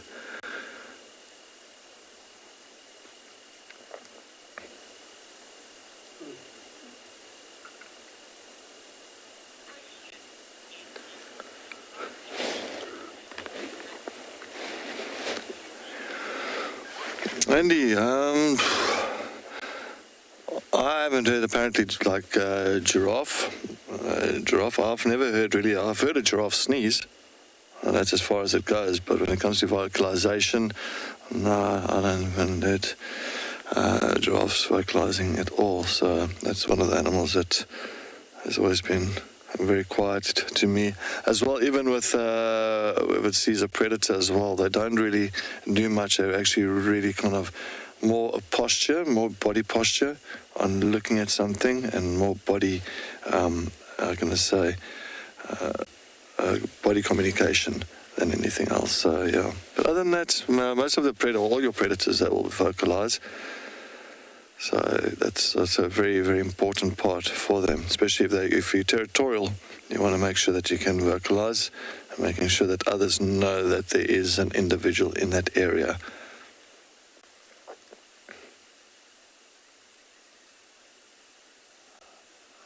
Almost want to hear her out for her. So when she contacts schools, I also try to keep quiet and trying to see if I do get any, how can I say, contact calling back from the Pride, but clearly my sense of hearing is nowhere close to this female.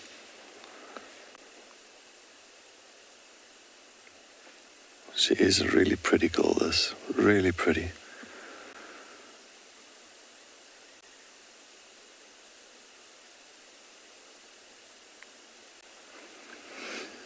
can understand why Columba's moved so far southeast of it on the territory. Stations are mobile for my break. Solar pan. Any updates?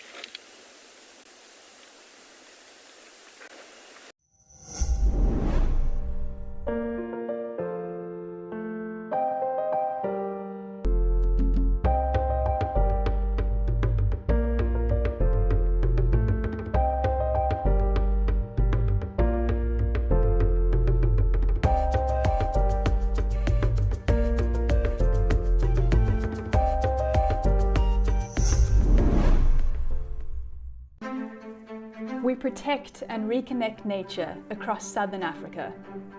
We bring countries together to care for wild spaces that stretch beyond borders.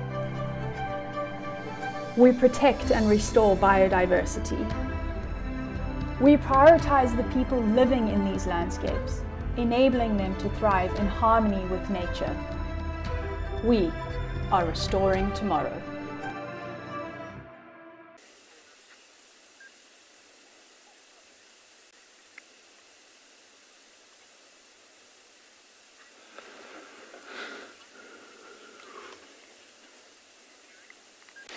Aaron, it's not how often, it's difficult to say because, for instance, I'll run a scenario because if a female, like now, for instance, this female, she has cubs from the Avoca male. So the Avoca males mate with her. And, of course, 110 days gestation period. She has 3 cubs and 2 months down the line after giving birth, all of a sudden, for instance, the S8 male, the Mbali male, another male, comes into the area, bumps into her and her 3 cubs. That S8 male kills the cubs because it's called infanticide. It's not his cubs. Kills those cubs. And all of a sudden, she's left with no cubs anymore. And why they do it is to get the female back into estrus as quick as possible. So she could go into heat in a matter of 2 weeks, 3 weeks' time, go into heat, and all of a sudden she could be copulating very soon again with a male. And then once again waiting for 110 days gestation and having cubs again. So she could actually almost have practically, if she has to, 2 litters of cubs, actually even more, maybe 3, if it does happen in that way in a year. But if those cubs stay with her and they suckle and they grow old with her, she will only go really into heat again after about 2.5, 3 years old of the cub's age. And then she'll go into heat again, and then she can actually produce. So that's only from around about 3.5, say about 4 years old, 3.5. 4 years old, where she'll actually have her first litter, and it can actually go right up to about 15 years old, 14, 15 years old, where they can still have a litter. Like a female called Gogi from the Styx Pride. She also had a litter when she was about 14, 15 years old. So I can't say exactly. So that's unfortunately, it depends on the circumstances, on how successful are they, raising their cubs, and how many times they do lose the entire litter as well. So there's a couple of scenarios that do play out on that.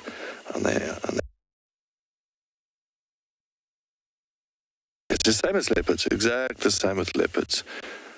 And that's a reason why, if it's not the male's cubs, that's a whole reason why they're cubs. If it's not his, no matter if it's a male or if it's a female cubs, he will pretty much kill them to make sure that that female will go into heat as soon as possible so he can also spread his genes.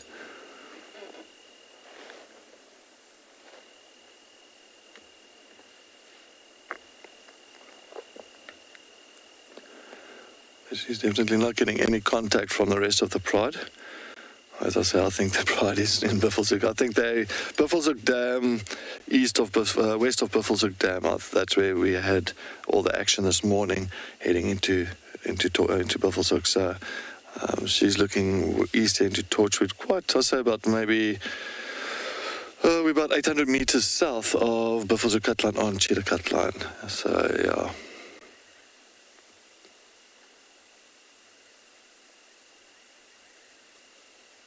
But lions locate each other very quickly, very quickly. It's like how you know your house. So if you your family's at the house and all that, and your mom's on one side, your father's on one side, and you're on the other side of the house, and next moment, your mom's shouting, "Hey, Cedric!" You know exactly quickly where she's shouting from, and, you know, not that I'm saying that my mom does shout at me like that. Sure. Well, then, back in the days. But, yeah. So that's our lions. So they know their territory very well. They know every part, and if there's one calling, they'll know exactly where to go and find that one.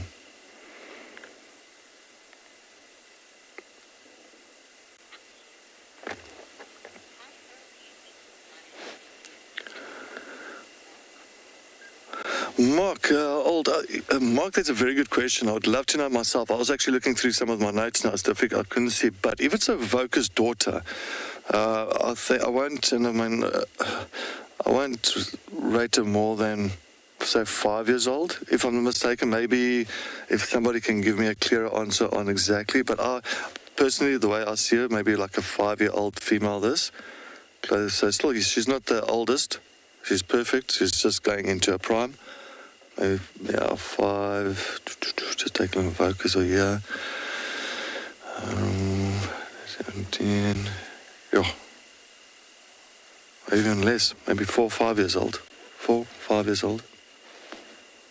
So if anybody got an answer for me on this female lioness on the age, please send that comment in to us. I would love to know myself.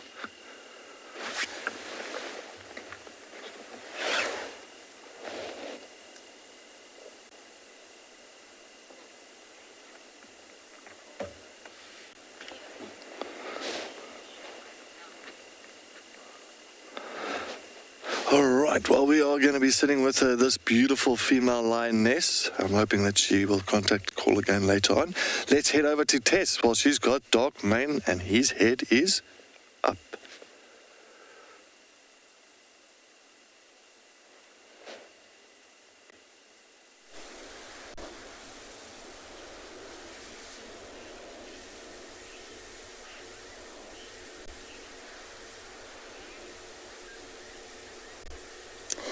So dark mane just got a little bit of a fright and sat up, and in fact Owen and I got quite a fright as well. It has been dead quiet here, and then all of a sudden 2 Egyptian geese must have flown in silently and landed with a splash in the dam. It sounded just like a hippo popping out of the water at speed, and we were very confused because there's no hippos in Twin Dams at the moment. So it was quite something. But you can see we've all realized the error in thinking it was a hippo, and we've all started relaxing a bit, and our adrenaline levels are starting to drop back to normal again. If you would like to be a part of the team that shares the wildebeest migration in Kenya live on WildEarth, then we have some great news for you. There are a few places left to join our expeditions in August and September this year. You'll be staying in an exclusive tented camp with ensuite bedrooms nestled in the riverine woodlands of the Talek River. Head over to our website to book your bucket list experience today. WildEarth Expeditions. Travel with purpose. Here at WildEarth, we promised great monthly prizes for our explorers, and this month is no exception. If you join our club before the 10th of July, then you stand a chance to win a fabulous Safari Guide online course brought to you by Bushwise Field Guides. They specialize in accredited safari guide training with courses tailored for the African safari lodge industry. Sign up to be a WildEarth explorer today and don't miss out on this life-changing opportunity.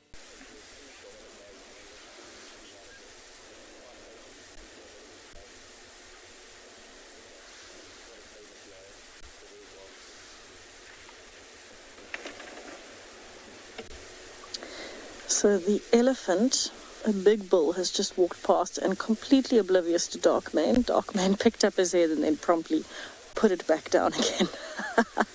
They avoided each other quite naturally. Now, of course, every animal wants to avoid conflict, so that makes a lot of sense. But you probably find the elephant bull has heard the elephant commotion in the distance and is following that instead.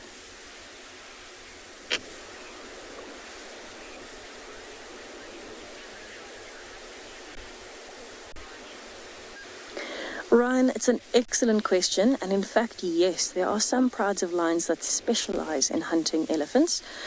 I wouldn't say it's that common, and remember the ones that do would normally hunt younger elephants, so newborns and maybe up to elephants of a few years old, but there are some really big prides of lions further north that do indeed specialize in hunting elephants. Oh, I can hear the elephant breaking branches.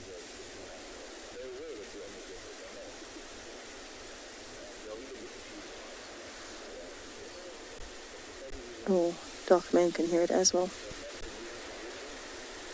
So it's goes to show you how a natural sound differs, and a lion differentiates between the natural sound of the elephant breaking branches and walking versus the vehicles moving and people talking. It's a completely different spectrum for them.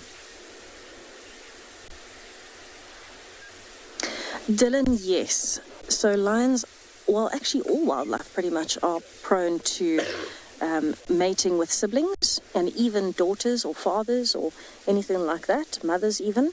And that usually happens if, for example, you've got a pride of lions maybe in a closed area, so a fenced system, where there are no other dominant males to chase young males out. Maybe their father has passed away or moved on, and the young males end up staying with the pride. In which case, when the females are ready to mate and when the male's ready to mate, he might take over the pride. It's not very common, though. That's why young males get chased out by more dominant males, and they roam around different territories until they find a territory of their own when they are mature and can mate with a different pride.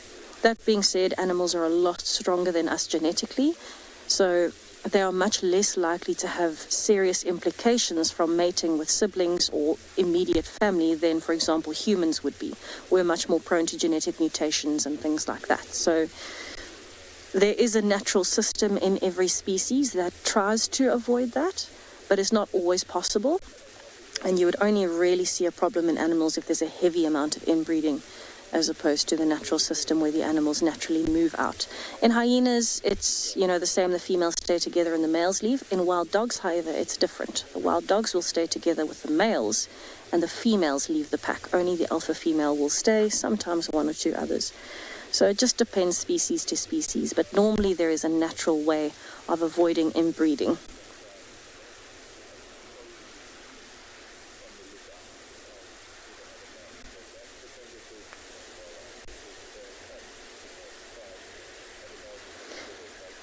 I'm going to give it another minute, but if he stays lying facing that way, we might move around the front so we can see a bit more of his face.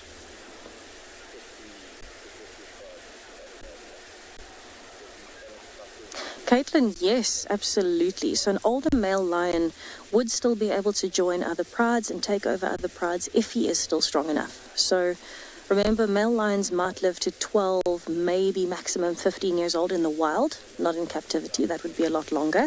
But of course, we're talking about the wild, so we'll stick to that. If a male lion lives to around 12 years old, he should still be in his prime up to about 9 or 10 years old, even pushing it to 11 sometimes if he's a very big male in an area with not lots of other younger males. So even if he chooses to leave his pride, which doesn't really make much sense, but these things happen, he could technically join another pride and take over. Also, it would depend a lot on the male lion dynamics. So if there's a heavy density of male lions in an area, he'll have more competition, which means he might not be successful at that. But if it's an area where there aren't a lot of male lions, then he would still be able to.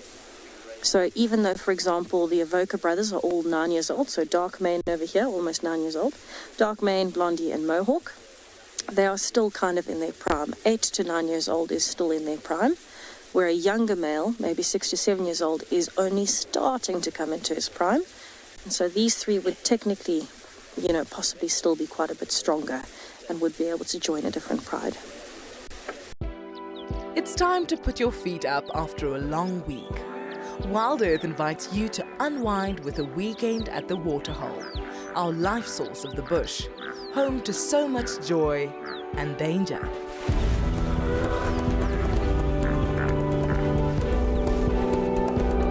Join us on the 9th and 10th of July to get your wildlife refill broadcasted to you live all weekend at the Waterhole.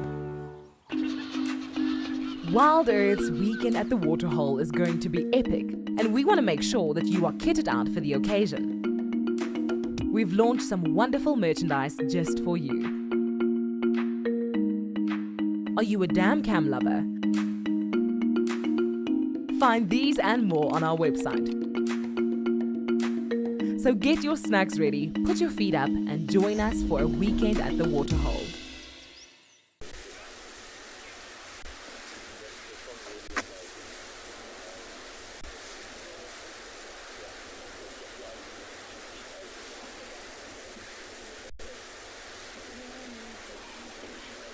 What a beautiful male he is. Bye, Jordan. Nice to see you. I can hear you. Yeah. So the other vehicle's moving out and Jordan's making some very funny jokes. It looks like Darkmane is not going anywhere. Jordan was just telling his guests he might not be here in the morning, but he's definitely going to be here for a while still. So we'll see what happens. But let's head over to Cedric and see if the lioness is still busy contact calling and searching while Darkmane snoozes away this Saturday evening.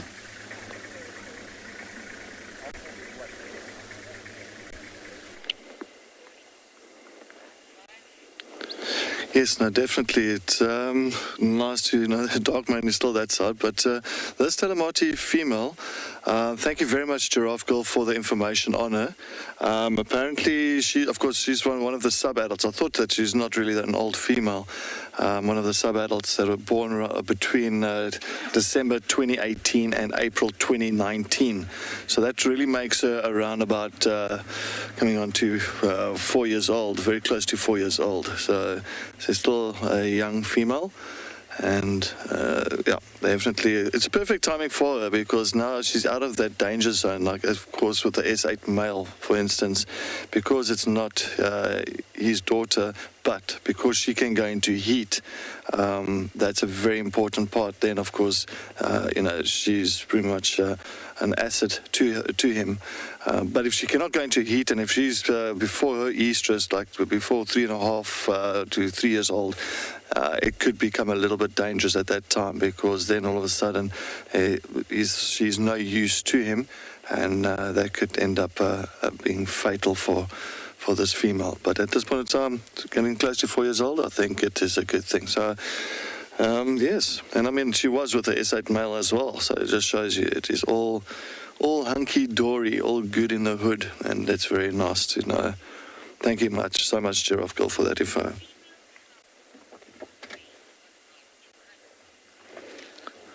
Sarah, yes, definitely, females and males. I think when they're already about 2.5 years old, from 2 years old already, they start moving out with the adults on hunts and all that, and they'll see exactly how their mothers hunt, and even if the males are present, just work already from that age. They start what to do and how to grab the animal and throttle the animal. So there's a lot of that kind of training already quite early on the early ages. So I mean, this female's already had her training quite a bit throughout the time when she was with the rest of the pride. So she will be successful at close to 4 years old. She will know exactly what to do. Maybe not the most experienced with it. It's all trial and error. So it's all learning curves for them. And even the older ones sometimes make mistakes on positioning themselves wrong. So it's always the case. So it's the weekend, and what better way to spend a day than sat near one of these wonderful waterholes? So get yourself some snacks and a hat and come and join us for the weekend at a watering hole. So for the days the 9th and the 10th of July, our teams here at WildEarth from across Southern Africa are going to be spending quality time at a number of waterholes. We will see you there. See you there.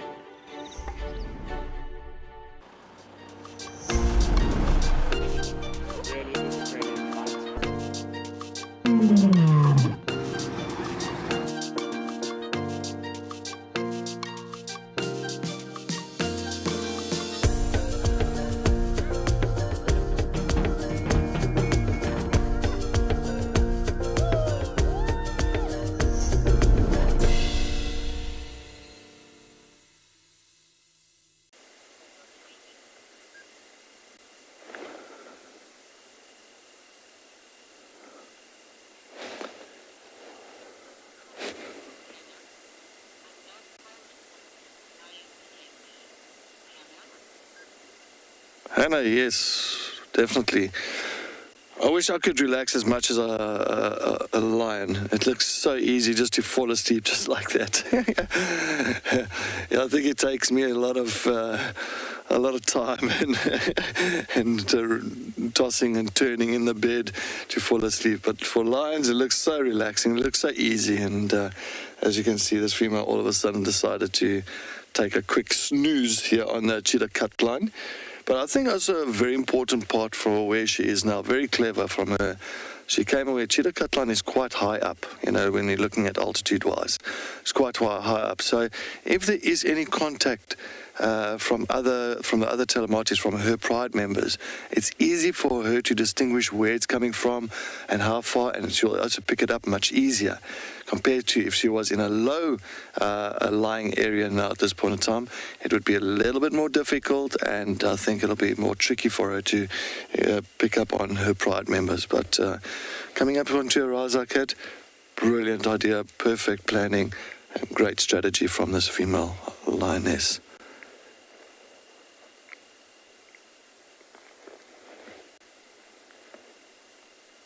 But as well, you know, lions can really sleep. And one thing I'm sure you've seen with the dark mane, I think dark mane has definitely had a fantastic siesta down at Twin Dams today. So I'm hoping that I'm sure he'll be moving tonight. But yeah, I always think lions are lazy, but you know, while we are sleeping, when we are being lazy, they're the ones that's patrolling, hunting, working out things. So, you know, that's what makes them nocturnal cats. They are the patrollers and the hunters of the night. And perfectly, you see under her eyes as well, that lovely, like kind of a white stripe, like white streak just below her eye. And of course, that's just for any reflection, for any kind of light, just to kind of enhance her visibility at night time. So anything like stars and the moon, it just helps her as well quite a bit to pick up on what's happening around her and give her a better picture on the night sky or the night bush.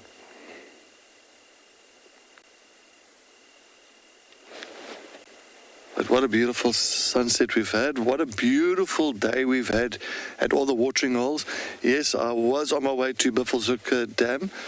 And of course we bumped into this female, and I definitely wanted to see what was going to play out and with this female contact calling. So, but tomorrow morning and tomorrow afternoon, we are still definitely hanging around some waterholes, as it is still waterhole weekend. But while we still sit here with this beautiful Telemati female, let's head over to Tess and let's see what's happening with dark mane.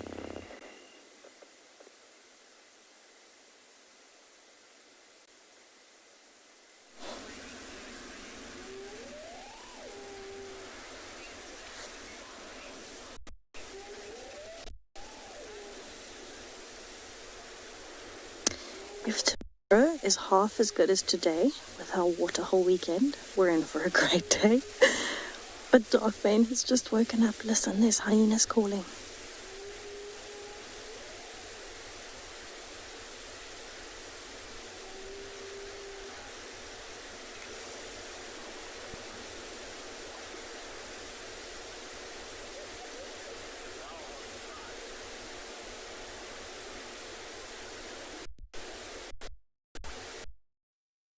So the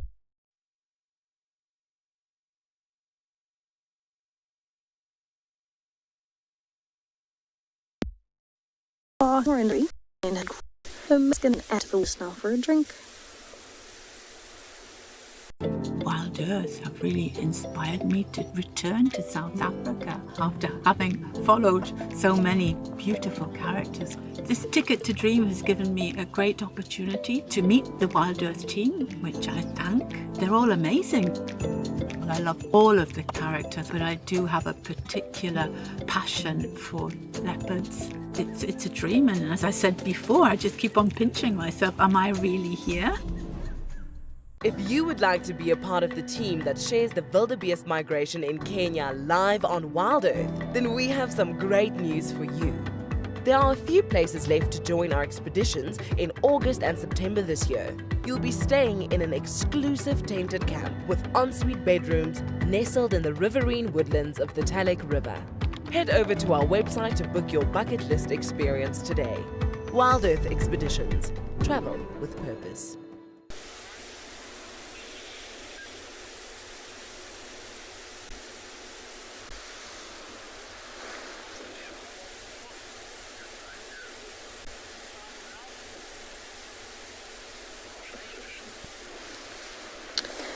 So Darkmane has just started looking over.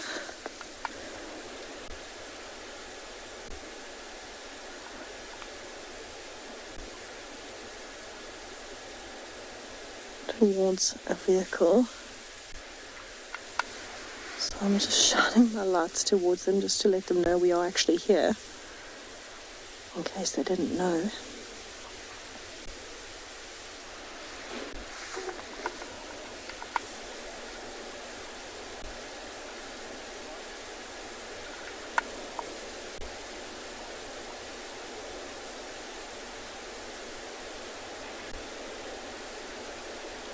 Right, there we go, they spotted us.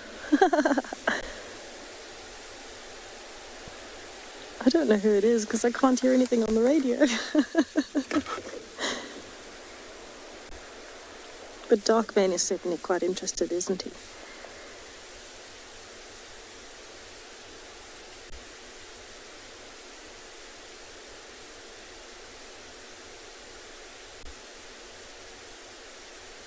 I wonder what's going through his mind at the moment, because he's obviously very familiar with vehicles and all of those things. But I suppose a vehicle stopping at night and people are moving around on the back, but without the vehicle moving, maybe he's wondering if there's hyenas there. It is the direction of the hyena den.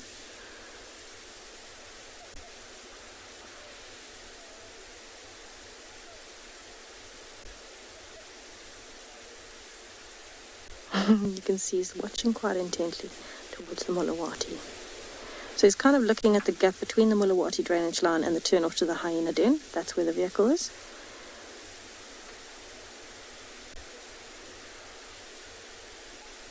But I quite like this angle on him. You can see how dark his mane is at the bottom there. It's quite thick and lush still at the bottom, just a bit of fuzz on the top for now.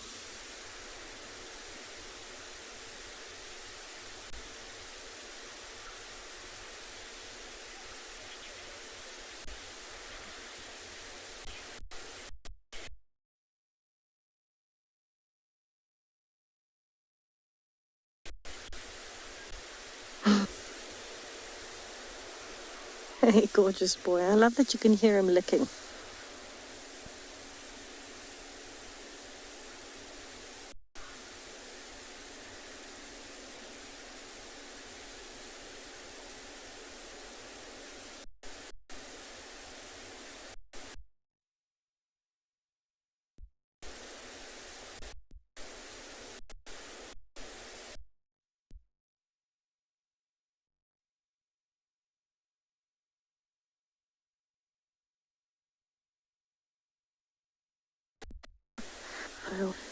He's into. Okay, so we left the Telemati female lioness. She was still contact calling there on Cheetah cut line, so just let her be, and hopefully she finds her Pride members, which will be fantastic. It will be good for her to get back to them. And we are heading now west back on Central and slowly heading towards Gari Dam.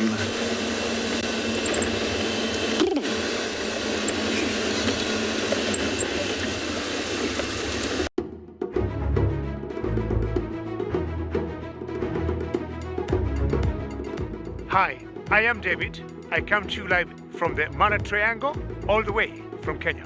This is not a postcard. This is real. Sunrise in the beautiful Masai Mara.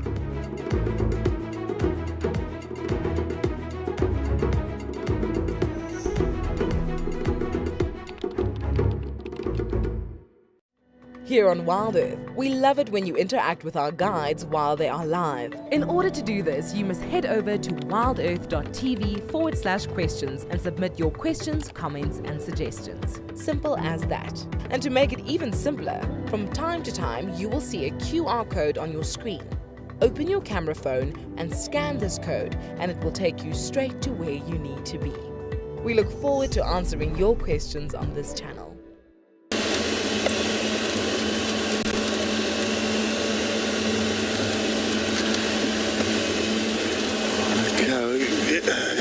Just going to go, sorry about that. Just going to go into the dip here. It is nice and fresh, these little dips, so I'm just going to come through. But I wonder what's going to be lying ahead for us tomorrow morning. It's going to be very interesting. It's going to be, well, every day has been so interesting, especially with this lion dynamics that's been happening around here. Where is Mohawk and Blondie when they should be here, especially with all this lion activity? Can imagine they were here on Juma in the last a day or two. It would be, that would be very interesting. I think the S8 male would have definitely got a bit of a hiding if they had to get hold of him. And yeah, and I mean, where does Darkmane? Well, Darkmane's got the Telematis to as well to look after in a way. So yeah, it's male lion dynamics in this area at the moment is it's back and forth. It's gonna be, yeah, as I said, it's gonna be very interesting in the next few months.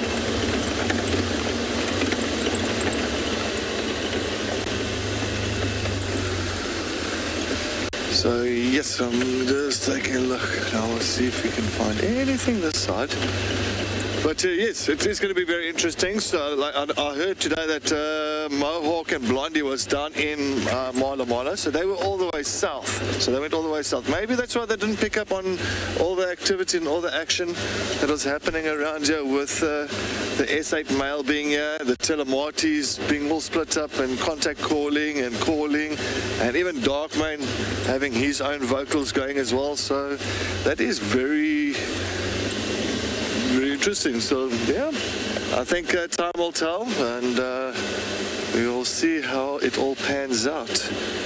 Definitely it's going to keep us on the edge of our seats. Definitely on the edge of our seats. Let's take a look down here. And that's where those buffaloes came over from last night, this morning. And this is where S8, we found S8 this morning at this junction, and of course he went up straight north. I wonder if he'll even come down south, but I don't think so, because it seemed like he was more afraid of going further south and actually, you know, doing anything else. But as well as all of a sudden we also realized that he was also trying to look for that female, all of Telemati females. But yes, finding a Lamula as well this afternoon. Unfortunately, it's a little bit of a quick sighting, but at least we saw her, and she's in good nick. And it seems like that little injury, that little flesh wound that she's got on her back thigh is not too serious. It looks like it was drying out nicely, so definitely she is in good spirit, which is a good thing. And I know that Tess as well, I think she had the two youngsters this afternoon. So, what a great day, what a great afternoon.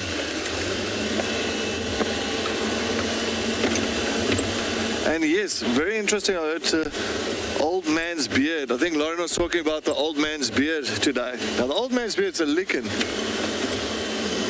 The old man's beard is a very interesting thing, because my mom loves the old man's beard. She always has it in her garden, but it looks very kind of how can I say? It looks so dramatic with that stuff hanging from the tree, and as well sometimes if it dries up, you can actually use it as ornaments as well. So yeah, old man's beard, very nice. The Masai Mara in Kenya, a remote landscape where wilderness reigns. Its inspirational beauty captivates the hearts of many around the world. This year, from August, WildEarth is leading a number of unique expeditions to follow Africa's greatest wildebeest migration here in the Masai Mara. And now, the remaining places have been discounted by 20%. Head over to our website to find out.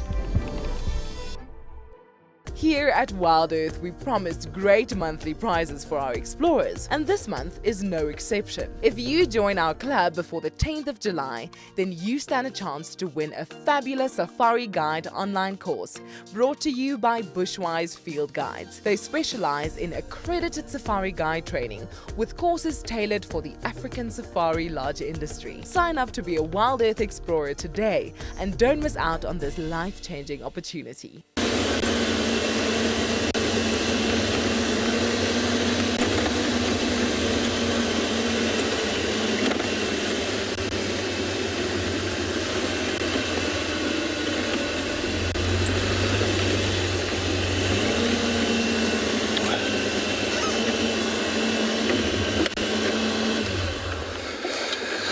But yes, I just want to say to everybody, it was so nice having a wonderful day spent at the waterholes this morning and this afternoon, and I think we had a lot of fun, some amazing, exciting stuff as well.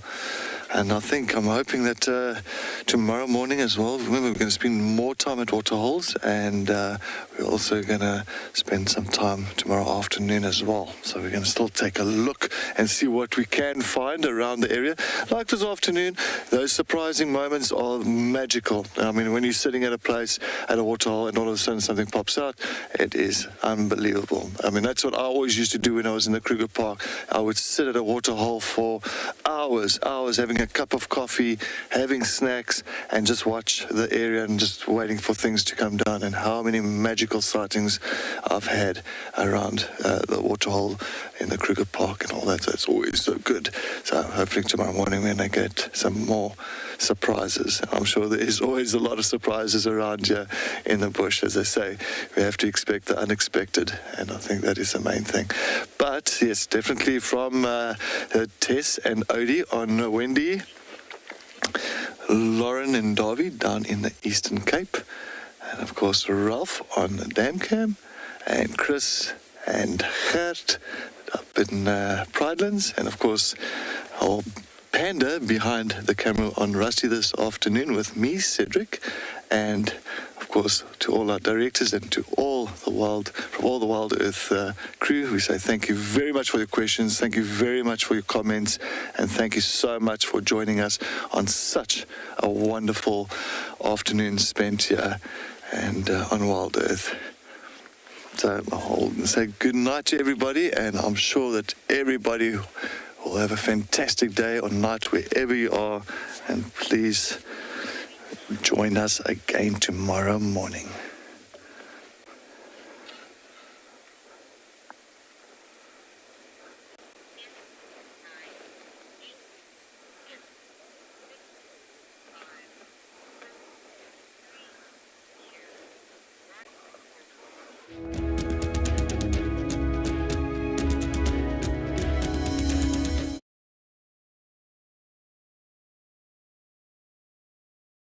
Is live coverage of an African safari and may include animal kills and carcasses.